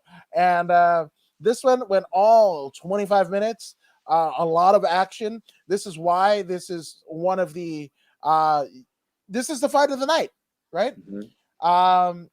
And Harvey saying, I bet on Moreno and I thought he won. Um, yeah, but he didn't win. He didn't win. This one goes to a decision. This is pretty evenly contested. But if you're going on damage, right? Looking at the face and specifically the nose of Davidson Figueiredo, Mm-hmm.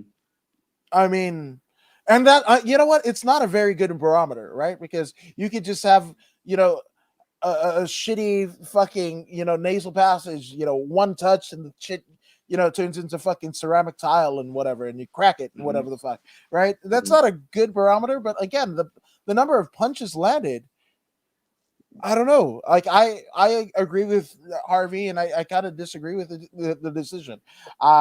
But I also have a little bit of sour grapes, man. Like fucking Figgy is a heel, man. Figueredo Mm-hmm. is a heel. That Mm-hmm. motherfucker don't give a shit about no one, Mm-hmm. but himself. And that's essentially what a heel is. And again, Mm-hmm. like I go back to the fact that I showed my 14-year-old the fucking Moreno UFC belts made out of Legos, right? Mm-hmm. And Mm-hmm. leave it to fucking Figgy.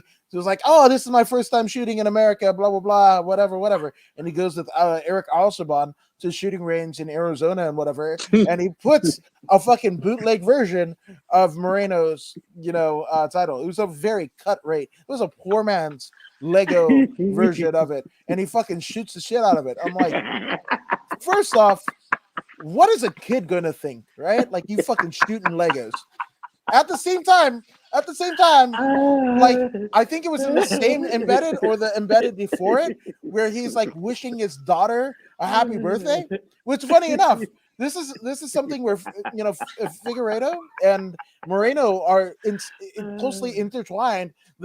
Celestially, that their kids actually have birthdays in similar time within a week of each other, right? And both of them were away for this title fight, during the birthdays. So I'm just saying, and Moreno was able to celebrate earlier for his daughter, and Figgy for his son was here in the United States while his son was in the native Brazil. But I'm just saying, it was just fucking disrespectful, and that's what you're getting out of Figgy. Like I go back and forth of my respect for Figgy, right? Mm-hmm. Because he has this style of grappling that is directly derived from the ancient people who roamed the Amazon before, Mm-hmm. all of the fucking deforesting and everything like Mm-hmm. that. Mm-hmm. This, the fact that he got and he argued that he deserved a $50,000 bonus over his win. I think it was against Moreno, right? Mm-hmm. And he stayed and whatever. He went to Fight Island, fought Benavides twice. The first, I mean, not twice on Fight Island. First time he missed weight, right? And it was a one-way title switch, which he lost, right? Because he came in overweight.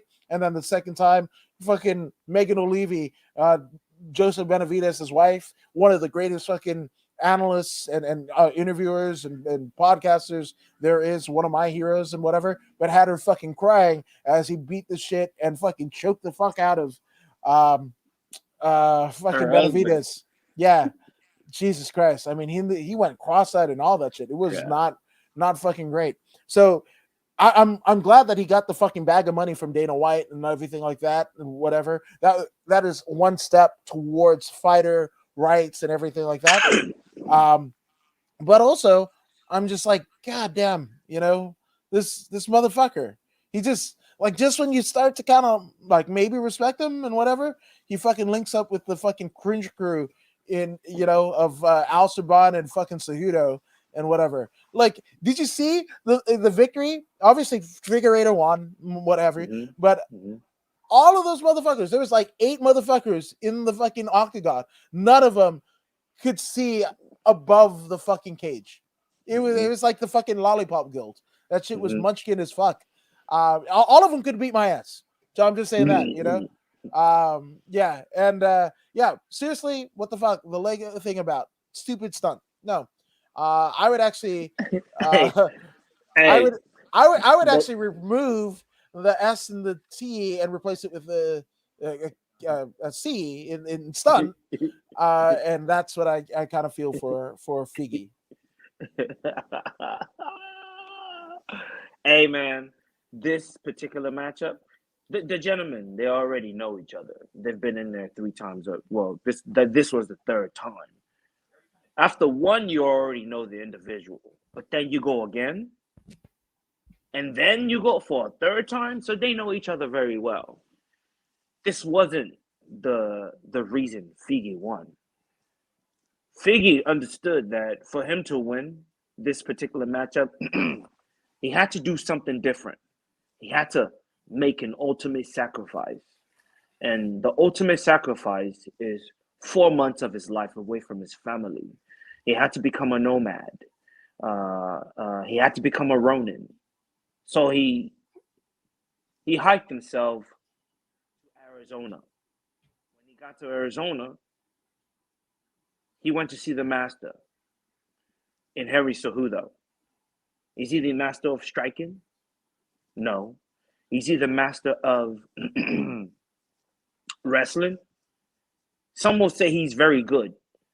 He might be one of the very best, as he's already won an Olympic medal. Is it because of that reason? No. He gained a lot of wrestling, but no, that wasn't why. He went for this. He went for this. That thing that he calls cringe is really a real thing. And it is an ability that he possessed and he knows how to teach this Henry Cejudo. It's a mental weapon that is used against an opponent. And what happens is the opponent becomes they become they lose themselves. They lose themselves, as we saw in the press conference. Not Henry, the Moreno, not Morales, excuse me. Moreno, I didn't see the Moreno that won the title. I didn't see him at all. This Moreno seemed flustered. Uh, he was too happy. It was almost fake happy. I didn't buy into it. Because I immediately cut a video to the to express this point, right? This match was only won by a mental attack because, as you saw in the match, Figueiredo was not the best striker. The kid was. He was. Moreno was the better striker. He's an excellent striker, a beautiful striker. I saw a flaw because he fought like a boxer. He didn't even really fight like a boxer. He just stood there, expecting to brawl. I mean, the man brawled with you in the second fight, and he got clipped, dropped to the point where you sunk in a rear naked choke and finished him. He understands his mistake, which is why he went to Henry Cejudo. Henry Cejudo was the mind doctor, the mind coach, whom he needed to face the demon of his loss. He went to Henry Cejudo. Henry Cejudo forced him to watch the loss, and they broke it down. They broke it down. Once they broke it down, he realized the error in his ways. And what did he do? He stuck to the game plan. What is the game plan? Stick and move, stick and move. Biggie once told us, treat it like boxing, stick and move, stick and move. And this is what he did. He chopped at the leg and he ran his ass off. You know what I'm saying? He knew that wasting his time would be striking against Moreno. He knew that. So he went for the wrestling. He went for this and he went for that. He did this and he did that. But he kept consistent at his attack. He chopped the leg, he attacked the middle, and he attacked the top. In doing this, there were multiple openings in which he was able to drop his opponent in Moreno. This was major This, especially in this weight class, you do not really see people dropping themselves like this. You see fights at a high pace go for 15 minutes, go for 25 minutes. You see this more often in this weight division rather than seeing someone get knocked down. And Moreno was knocked down several times in this contest. Um, to link this all together, Figueiredo won this match at the press conference. He won it at the press conference when you called him a crybaby, and he spoke English to do so. Brandon Moreno, you crybaby. You know what I'm saying? And then he laid down his case. It was very simple. I'm going to knock you out. He knew he wasn't going to try and knock this dude out, but he planted that seed and he hammered it in. Once he hammered it in, the rest was easy. So now he's speaking in Portuguese. I don't know what he said. You know what I mean? I'm going to do this to you. I'm going to do this to you. But every now and then, he'll pop back in and speak English. I'm going to knock you out, Brandon Moreno. Motherfucker. Motherfucker. I knock you out, motherfucker. Everyone in every continent understand motherfucker. You ain't got to speak English to understand motherfucker. You know what I'm saying? He spoke to the world. They hated him for it. But this is not his concern. He has your mind. He had everyone's mind. Most importantly, he had Moreno's mind. And Moreno, when he got to the fight, there was no flow in him. He had the skill, but he lacked flow. And without flow, he cannot win the match. I totally agree with what happened here. It wasn't a physical contest. It was a mental contest. And the coaching staff for Figueiredo won. It was coaching versus coaching. See, the Tijuana team got their fighter ready physically. He was chopped many times in the leg, over 15 kicks to the leg, and he didn't show any effect. That means he was well in shape and ready to go. You know what I'm saying? It was a mental thing, and they lost. And this is why Figueiredo is now champion. Yeah, no, 100%. Jesus Christ. Yeah, I don't know. I'm super salty that Figgy won. Emotional. That's me. That's me. But it also could be Figgy and Moreno. Mental martial arts. And oh wow, no, says Tilbrook. Again, this was a very pro, Brandon Moreno fight crowd. This was, it seemed like in the opening rounds that Moreno was. I mean, he was trying to channel the boxing prowess of every Mexican boxer that has ever happened. I saw a little bit of I guess, an homage to the great Julio Cesar Chavez, which that is the other Funko Pop I have. Shout out to Funko for paying respect to Julio Cesar Chavez, one of the all time greats. But with that all being said, it's just, if it would have worked, we would all be praising it, Mm-hmm. Mm-hmm. but Figi was just that much better. I don't know, but it went to decision, so there's always going to be a disputation. I don't know if we should. I don't think there would be anything gained by having them fight 4 times and what have you. They've already done 3. The rubber match has already happened and whatever, so there's a definitive edge and what have you. But I would have liked to see a longer title run, and I would have actually not preferred to see him and Figi again. This time around, I would have. It will happen. No. It will happen.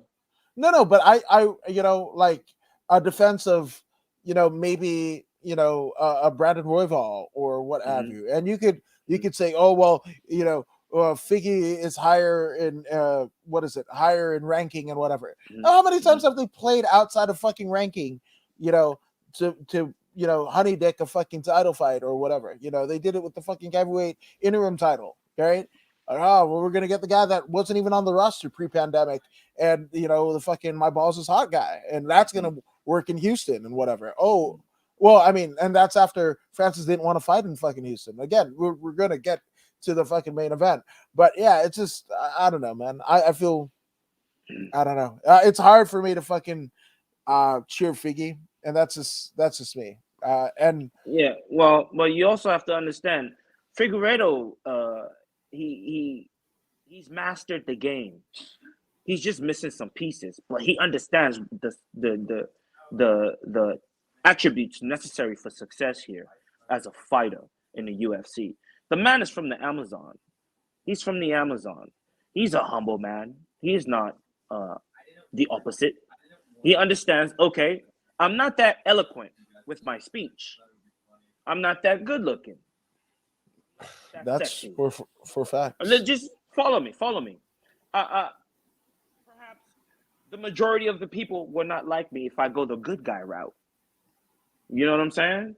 He's not that eloquent on the mic, right? He doesn't know English really. He tries his best, but for whatever it's worth, it's not enough, and he realized this. So he said, "I'm just gonna take the easier route." You know what I'm saying? I'm the God of War because I knock suckers out on the regular. You know what I'm saying? We got highlights to prove it. So the moniker God of War, okay, you can go with that. Kratos is pretty badass. You know what I'm saying? And Figueredo, badass too. He's proved it many times. So the image is there. Now, why not become a bad guy? This is the easiest way. Look, it's harder to get you to like me, but it's very, very easy to make you hate me. I just got to do something that's considered not the normal, right? And he did what he had to do. Now, everyone hates him. Floyd Mayweather used the same strategy. You know what I'm saying? Look how much the Mexicans hate Floyd Mayweather because of his antics. He understands they're not going to come watch him win, but they'll pay to watch him lose. So these are always sold out. This is a strategy. You are a fighter. This is a strategy. I mean, look, I understand you have to become a Sith to make this money, but understand your family needs to eat. Figueredo's from the Amazon. His family gotta eat. So if he's gotta come on camera and play this bad guy for you guys to hate so you can pay for that pay-per-view, he's gonna do that. I say the man is doing his job. He's doing his job and he's doing it well. What the hell is that? He's doing his job and he's doing it well. It is what it is. You know, Figueredo, I'm proud of you. I'm proud of you because when it came time, you were able to shed the character and you give it up to your family, of course, whom you are there fighting for. You know what I mean? Give it up to the supporting cast, the Arizona folks that help you get to this place that you're at. You gave it up to the people whom you came from. You know what I'm saying? You thanked your opponent for granting you this wonderful opportunity and, you know, pretty much allowing you to play with his mind and take his belt, take your belt back. It was yours, which he took from you, and you did whatever you had to within regulation. Within regulation, he didn't cheat. He didn't break any rules. You know what I mean? He just did something that's considered against the norm. You know, in creating his character and running with it. It's working for him. I'd like to see more of this character, actually, Woods. I'd like to see more. I want more. All right. Well, I want to take a shed on fucking Davidson Federator and his, I don't know, hair that looks like a menstruation gone wild. But there you go. Fucking, yeah, I don't want to see any more of Figgy. I'm good. I'm good. You know, I want fucking, I don't know. Boo Figgy. Boo Figgy. You know, and motherfucker. Love the analysis. Yeah, I mean, you're right. I'm not saying you're wrong. It's just like I'm no, I like fucking Moreno, dude. As I like fucking Benavidez before him, and like whatever the fuck. So I'm good. I'm good on this motherfucker.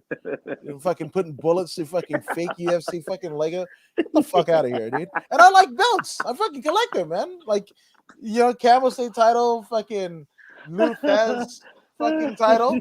You know, like this is what you fucking bust your ass for, right? I love it. Hey, I like the value shooting creation. that Lego just brought in the 12 to 15 age group, man. They're like, man, we want to see him get his ass kicked. Hey, man, more viewers. I don't know. 12-year-olds seeing people shoot shit. Hey, but we see that on TV all the time. When we watch the news, real life shooting on the news, not no shooting at a Lego thing. The news is way worse, and that's okay.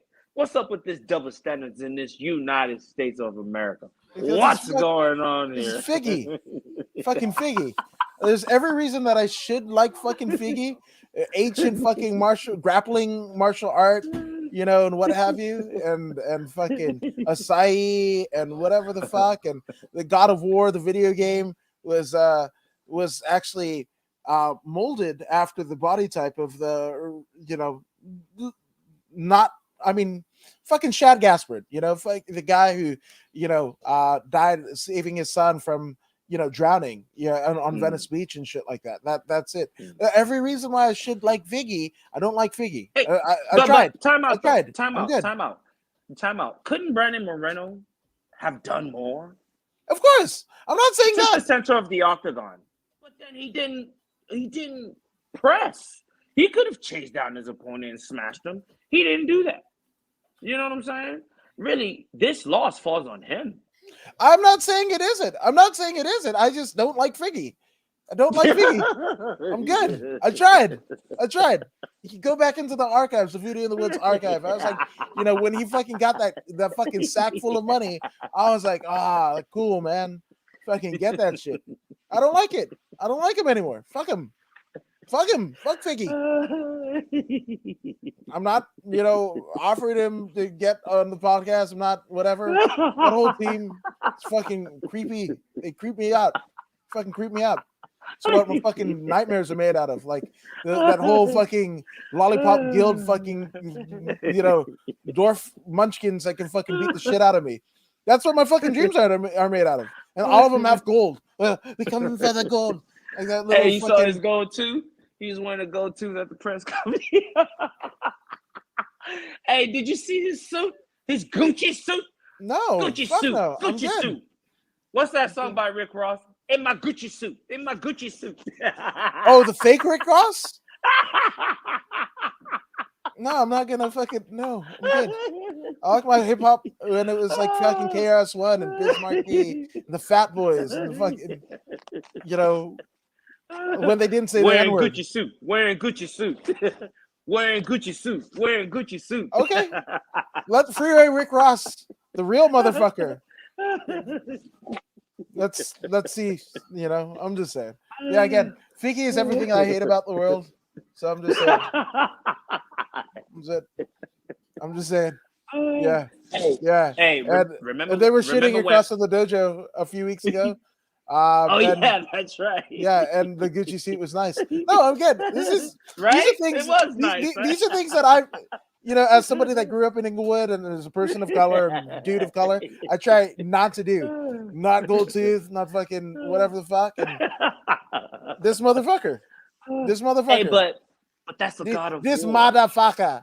He said, Brandon Moreno, motherfucker. Motherfucker. I'm good. I like cursing. Don't like when fucking Figgy does it. I don't like anything he does. Fucking don't.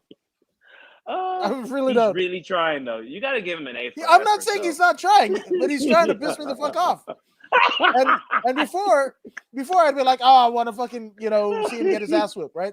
WWE logic, right? Pay more to see that motherfucker get his ass whipped, right? You know, it licked a fucking emotion out of the populace, right? Either they want to fucking cut and pay to see you win or pay to see you fucking lose. But if they don't want to see you pay to do anything, they want to pay to see you do anything. You fucked up and you should be on the wrong business. Fucking Figgy is that for me. Anytime he's fucking fighting, I will turn that shit off. I'm out. Fucking Gucci of War.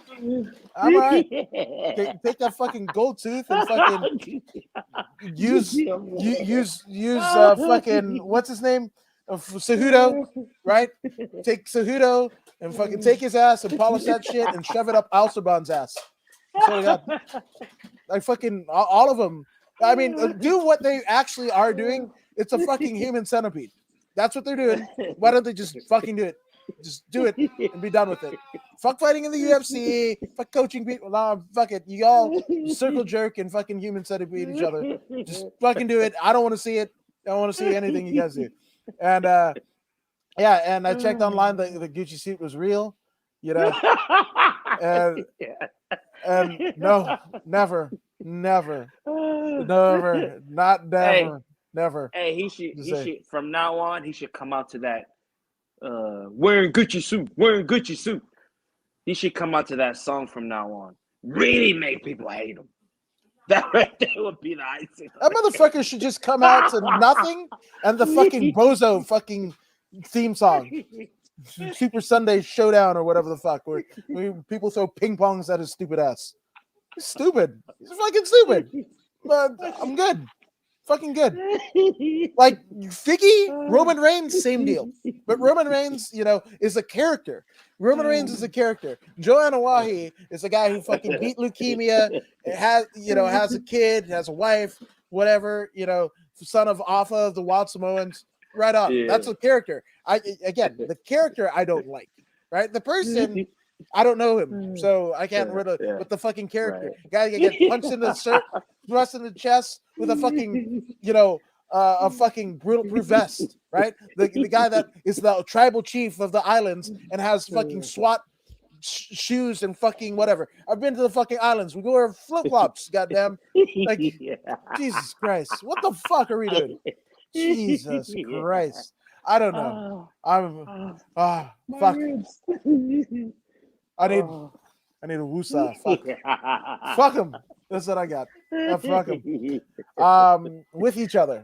So Alceban, fucking Cejudo and whatever. I want to get that fucking, playback. Like live rent free in my mind. Fucking Cejudo getting tossed up like a fucking pizza dough and fucking Mighty Mouse catching his ass and arm triangle in. Goddamn. Like it's fuck him. Just fuck him. That's what I got. But now that I'm all hot and butter, we are at the main event of the evening. This is something that I actually give a shit about. The quintessential yes man, the bullshit ass inner room heavyweight champion, Cyril Mongamin Gan. And I saw a great fucking meme going into this shit. I don't know if I think it's the Strangle Squad on the Instagram, right?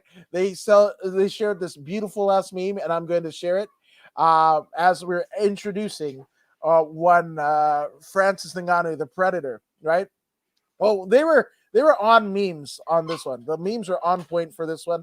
And if you follow me on social media, I love the memes and people getting dumped on their fucking heads, right? But let me pull up the first one for you, right? Again, you can thank me later and shout out for this to the Strangle Squad. But we have, and this was sent to me by Jesse Velasquez, friend of the show. But it says everybody's got a fucking cinnamon toast crunch fucking what is it? Cinnamon toast crunch shake or whatever the fuck, right? So it says, God, I can't fucking, let me see. Full screen layout.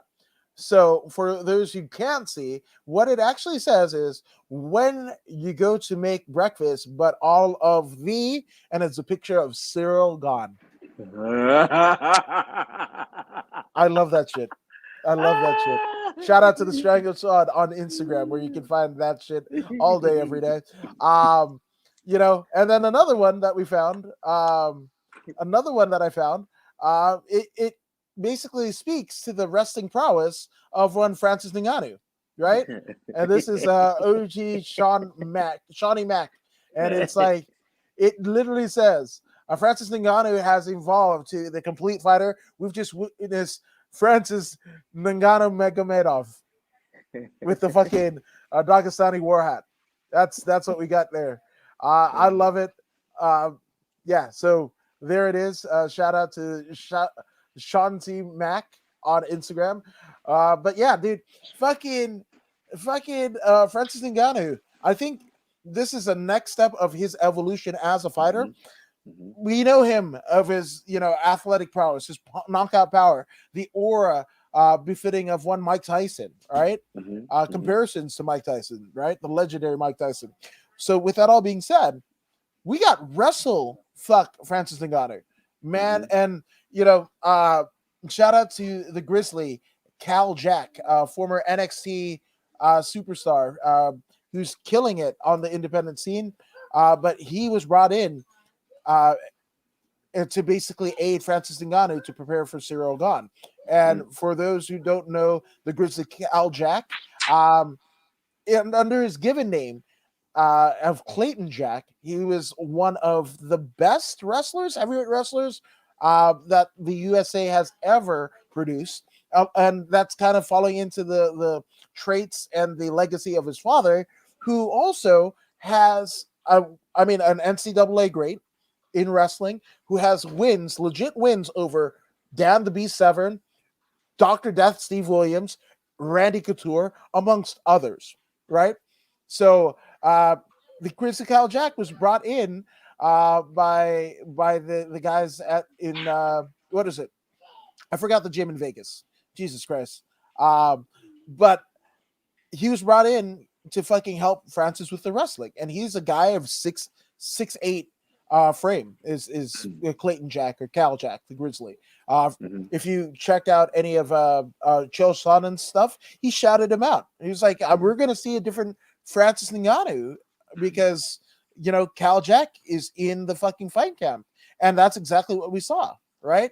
And Chael Sonnen, another great wrestler, right? That's Chael Sonnen's wrestling prowess equals that of his shit talking prowess. He is a great. You can disagree with him and whatever, but again, I disagree with fucking Figgy. Figgy is on the path of greatness, right? As mhm, is Chael Sonnen in his assessment, right? Because we mhm, saw a Francis Ngannou that I didn't think was Jesus Christ. I didn't think I was going to see that, dude. The fucking double leg and the fucking ankle picks and the fucking. I don't even know what the fucking shit is, but it's something that fucking Scott Steiner would be proud of. The fucking first mhm. takedown and slam. Jesus Christ, you remember me on the fly. That's I again, I love this shit. So, don't let anything fly. But no, I appreciate that. But no, Francis Ngannou, goddamn, like he is the heavyweight champion of the world. There's no Mhm. disputation. There's no disputation. Now I heard people a bit of chatter on the on MMA Twitter last night. Oh, fucking Overeem would fuck both Cyril Gane and Francis Ngannou up. Yeah, right. I mean, yes, but when he had the chance, he didn't, right? And I'm as big as a Ubereem fan as Mhm, ever. Like fuck that him and Rico Verhoeven. I was amped for that shit, man. mhm, But this is what we have. But he is the undisputed heavyweight champion of the world, and I would love this. Francis Ngannou versus Tyson Fury. I think this is what he was angling for. Now obviously in terms of contractual disputes, he's got an automatic fucking champions clause that he's up for 3 fights or 1 year extended contract or whichever is the longest, right? So he's in for at least another 365 days in terms of the mhm, calendar year.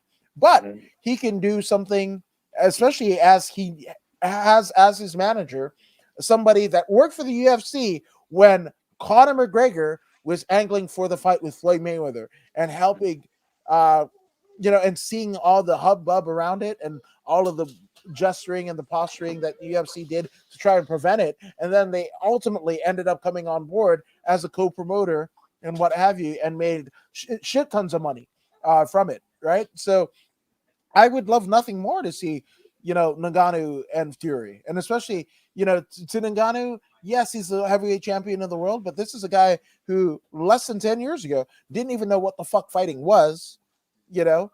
I think, much like most people like the current incarnation of Brock Lesnar of the WWE, he comes in, kicks ass, and gets 6 figures for his efforts, right? Mm-hmm. Well, Francis Ngannou is he's a killer. He's a literal fucking killer. He fucking knocks people into an orbit, right? Why not? Why the fuck not? Yeah, man. Yeah, Francis Ngannou, man. Against all odds, he still rises. Growing up as a child, there was nothing. Couldn't afford this, couldn't afford that. Kicked out of school, forced to go work in the mines, in the sand mines. Against all odds, he rises. I can't go to school, I'll find a way to survive. He rises. Working in the sand mine, like friggin' Conan the Barbarian. Mythical. Doing things legendary. You know what I'm saying? In the sand mines, dreaming of a savior. He dreamt of a savior, a savior who never came. He grows to be a man. He sees an image of Mike Tyson. And he says to himself, I want to do that. I want to be just like that guy. That's what I want for myself. And people said to him, like in the Will Smith movie, people can't do something themselves. They want to tell you can't do it. Francis Ngannou, he thought to himself, why can't I? Why can't I? I believe I can do it. Excuse me. So he started.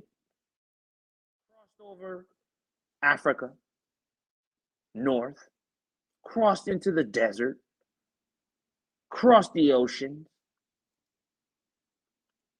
defeated homelessness,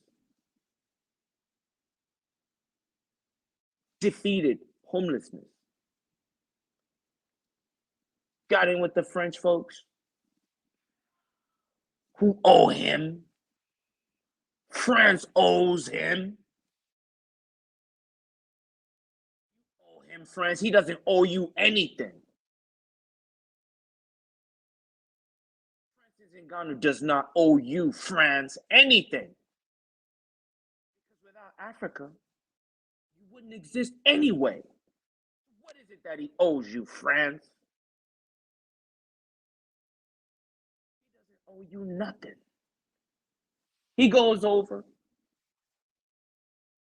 he utilizes the instrument that will get him to where he needs to get to. He realizes, okay, I think there's better for me across the ocean, to the Pacific, to America.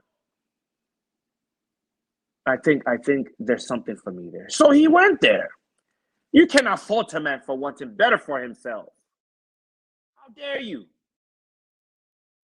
dare you fault a man for wanting better for himself?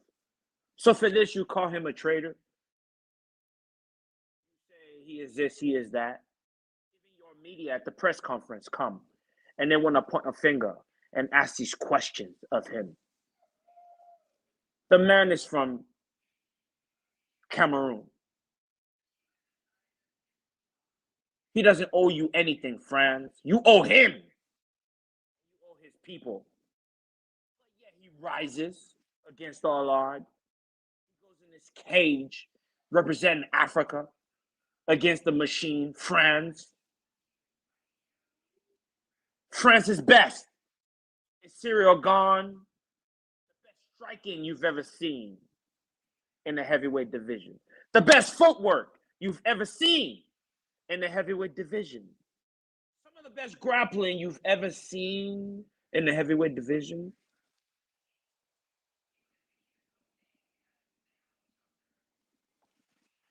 Coming from a small pocket, a small sample of greatness. in Serial Gone. Titan versus Titan. In the middle of the cage. Against all odds. Torn ACL, torn MCL, torn this and torn that. Man with nothing. Once again. Doubles down on himself. Yet again, he rises. Ngannou. Fighting countries. Fighting corporations. But yet he rises. This is more than a fight. More than a fight. This is a battle of what is right. He should not have to live like that. There's more than enough in this world, on this planet. There's more than enough to go around. Why does he have to cross the oceans for an opportunity, a fair opportunity? But yet he rises. No, 100%. Oh no, good. Go ahead. I want to calm myself down a bit. No, Please, no. jump in. I fucking shit on Figgy, so you know I'm not gonna get mad at you for fucking singing the praises of Francis. Shaman Steve said he sleeps at the gym. Love his work ethic. Legendary, says backup account, and also the people's champion. No, he's that.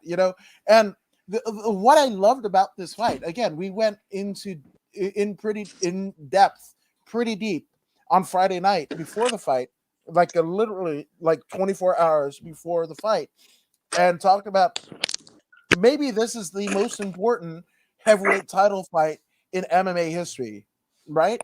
Where you have, somebody that is trying to enact social change. This is, every bit of, if those who follow politics here in the United States, fucking Bernie Sanders was getting people all riled up and hot and bothered and everything like that. And it took his own fucking party, right?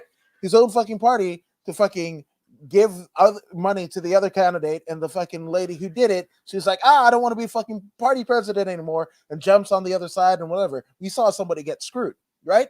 So, and again, I don't have a dog in the hunt, whatever the fuck. But that's exactly what we saw with Francis Ngannou, right? This is somebody that was created by the UFC, right? Created by the fucking UFC, right?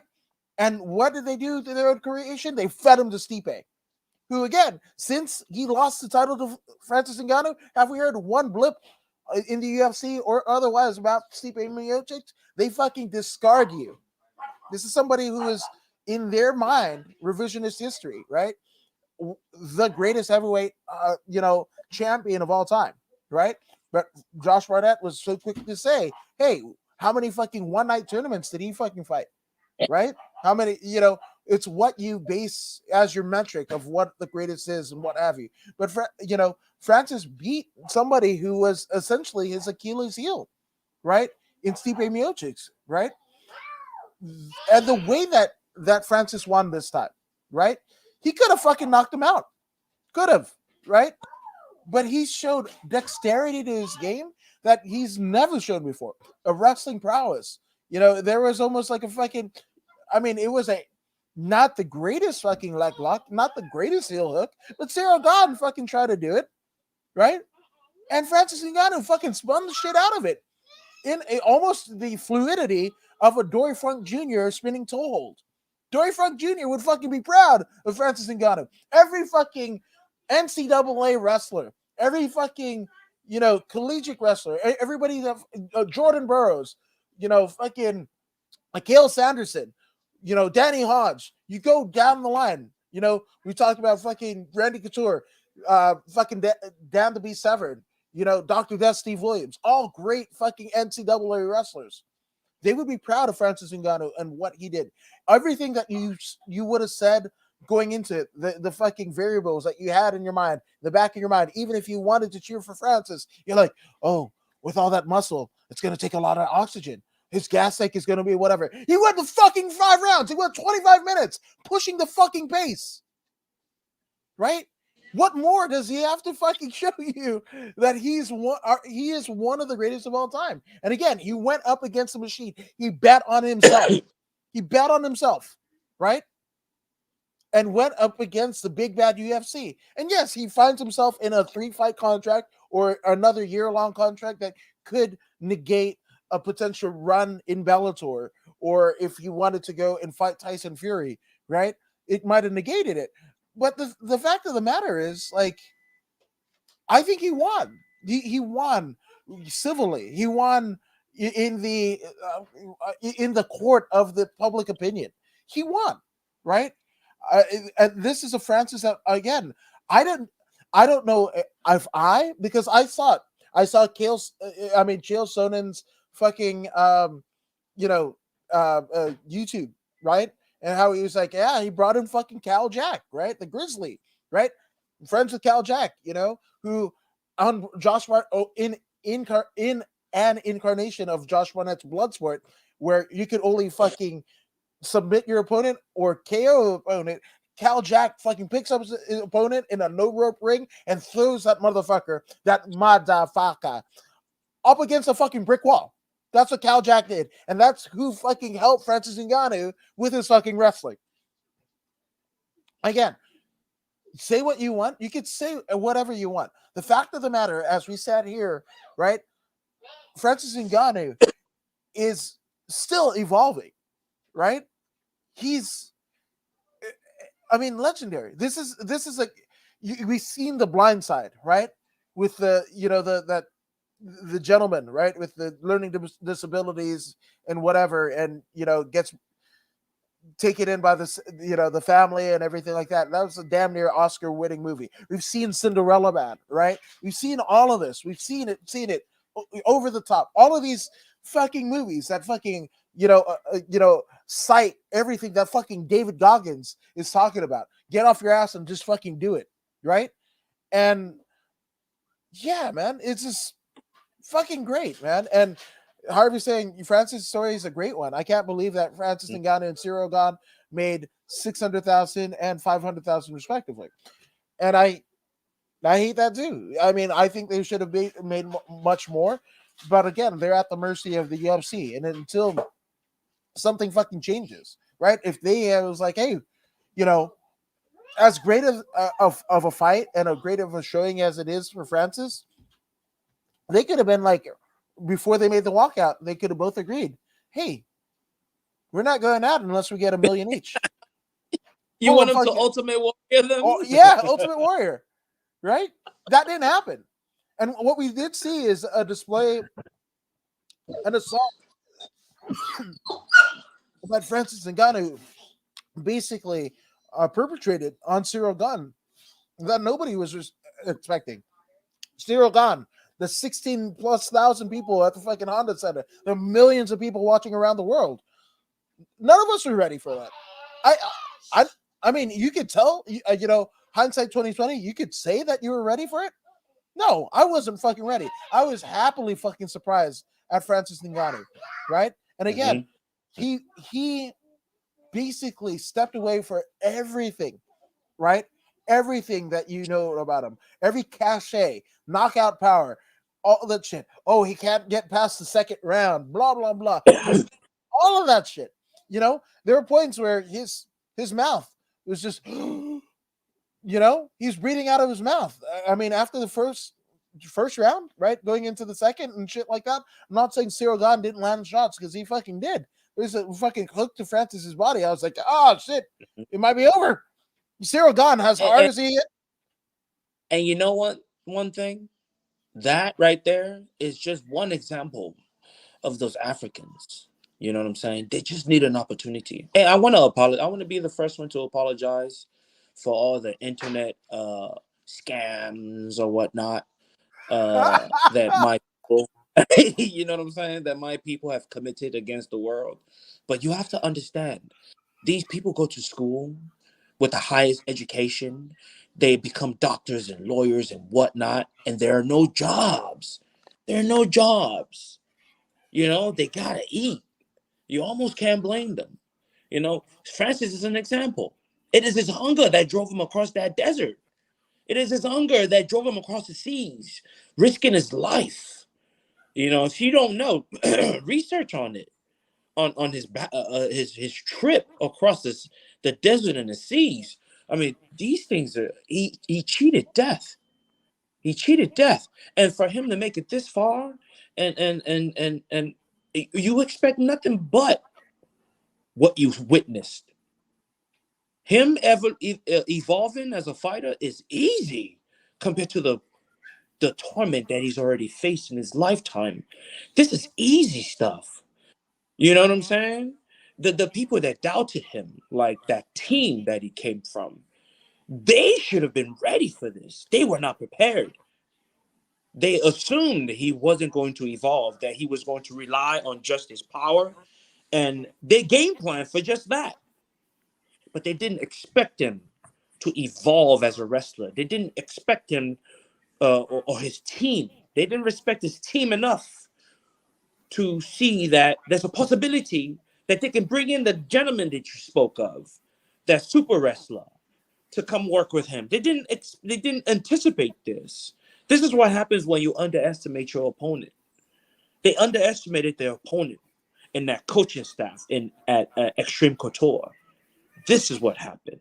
They realized they had the ace in the hole in the beautiful striking and excellent footwork and excellent grappling of Cyril Gahn. But they didn't equip Cyril Gahn with the desire to win from within. Cyril Gahn was fighting for his teacher. You cannot win this way. You cannot win this way. When you fight someone else's battle, you cannot really win this way, especially when your opponent is as formidable as Francis. Francis is fighting for a country.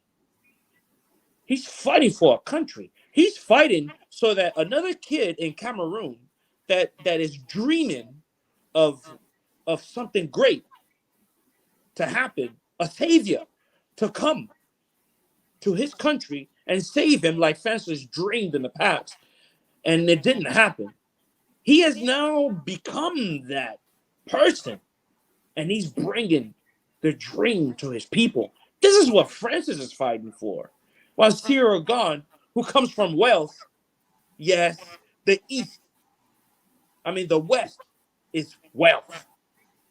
When you come from France, that is wealth. I don't care if you come from the ghettos of France. You get to eat. You get to eat. You get to go to school. You know what I'm saying? You get all the luxuries of life. So Cyril Gahn might have come from the slums of Paris or wherever. I don't care. Because that does not compare to what Francis has seen. You know what I'm saying? It does not compare at all. So their motivation, the magnitude is different. This is why Francis could not lose. Even when he had him in that heel hook. You want to tell me you couldn't heel hook that big ass foot? That heel that sticks out about that much off his foot? You couldn't heel hook that? He could have done it. But the will to win was greater in Francis. Francis would have been okay if you ripped his leg off and left it in that ring. He would have been fine as long as he got the W. As long as he got the W, he would be fine. The desire from within was not there, which is why someone of the caliber of Cyril Gahn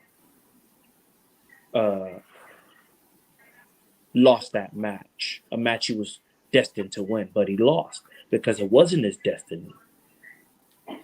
You know, in people's eyes, it was his destiny, but it wasn't his destiny. It was Francis's destiny. And now look at where we're at. Francis has gotten himself another talking point so he can further negotiate his contract with the UFC for another year if he has to. He won't be doing anything anyway. He doesn't have to fight. He'll do another interim, whatever. You know what I'm saying? And it's all good. He'll sit while he continues to negotiate his contract.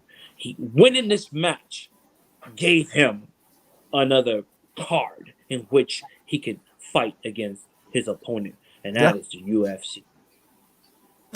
No, 100%. And just showing you the man in question, that is the Grizzly Cal Jack. Go ahead and shoot him a follow over on the Twitter as well as the Instagram. But for those who can't see it, yep, time for the main event. And that is the gentleman clad in the black shirt with Francis Ngannou. And I mean, he was tweet heavy in this particular contest. Time for the main event, right? I'm fucking nervous. He also says, "Let's fucking wrestle," right? You know, and Francis wrestling looked good. I wonder why. I'll see you guys later. Hashtag and still, right? And again, don't believe me. Talk about arguably one of the greatest draws in UFC history in Chael Sonnen, the American Gangster. Let's get some audio here. This is him talking about might have helped Surreal. So okay. He knows some things that I'm going to want to do. I know everything that he plans to do. So yes, our sparring might have helped Surreal. But trust me when I tell you, the advantage comes to me. What does he mean by that? It's halfway, it's somewhat a deep philosophical thought, isn't it, guys? And as I look at that to give my interpretation to what was basically poetry by the champion, I think he's talking about the gains that he's made. I think what he's trying to say, and just didn't want to be unsportsmanlike, is Surreal is the same guy today as he was then. And he was very good then, but he's the same guy today as he was then. I am not. He knows some things that I'm going to want to do. Yeah. I know everything that he plans to do. Right. So yes, our sparring. Yeah, so there it is. It's still playing. Testament. It's still fucking playing. But essentially, kind of given the fact that there hasn't been any evolution in Cyril Gahn's game, and Cyril Gahn, for somebody that pre-COVID wasn't even on the UFC roster, he's done pretty well. Amassed himself a interim championship. But again, it's not about the game; it's how you play it, right? That's the theme song of one Triple H, right? That's essentially what happened here, And Shaman Steve says it's Michael O'Hare from The Blind Side, who played for the Detroit Lions, I believe it was. Yeah. So again, everything that you believe in and want to believe in as somebody that overcoming a tremendous adversity, right, and coming through and shining and becoming the champion that they innately felt they could be, or somewhere along the lines, if they didn't believe it innately, someone somewhere believed in them where others didn't and pushed them to the path of success, right? Challenged them in ways that they haven't been challenged before, and just like you said, with everything that Francis basically went through, to come overseas, to get through to Paris and all of that jazz, right? Learning wrestling is a monicon of what he's gone through as a personal, going through this thing called life, as Prince says. So again, everything. I mean, I can't wait to see how this newly improved Francis Ngannou goes up against guys like fucking Curtis Blades, who's been angling for a fucking title shot and whatever. Tom Yes, Aspinall. Yeah, Tom Aspinall. Let's fucking do that. There's a lot of exciting things, finally getting that fucking Derek Lewis shit that we wanted in the first place. That the UFC itself fucking threw a curveball and basically, went with fucking Gone and Black Beast for the interim title.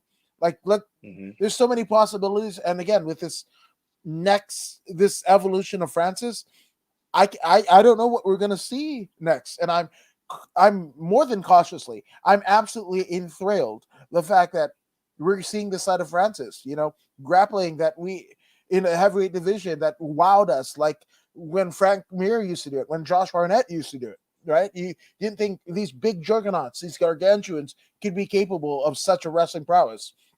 And that's what we're getting out of Gone, who was absolutely unexpected to perform this way. So I am fucking excited. Hey, we have to give credit to that Stipe fight. Stipe Miocic was the one that changed him forever. Yeah. Stipe showed him that you cannot rely on just the power of your hands. He struggled for that. He struggled through that for for some time, about a year or more. Yeah, He struggled with more it, than a year. but then he gave into it. You see, he gave into it. This is it. This is the secret. This is the key to growth. You have to realize. You have to be able to see the mistakes. See, when I work with the kids, and a lot of time I correct them. I say, "Hey, man, this is wrong. That is wrong." But then when I try to correct them, and they're like, "Oh, this, and that. I think I did this, and that." I already know that immediately in that moment, growth is happening because now they're able to identify their own mistakes. If I'm the one that's always saying, "Hey, your foot is wrong," or your heel is wrong, or this is wrong, and they can't see it, it's all my talk is a waste of time. It's a waste of time. It's a waste of time because they never change. But once they start to identify the mistakes themselves while they're doing their forms, then they can fix it.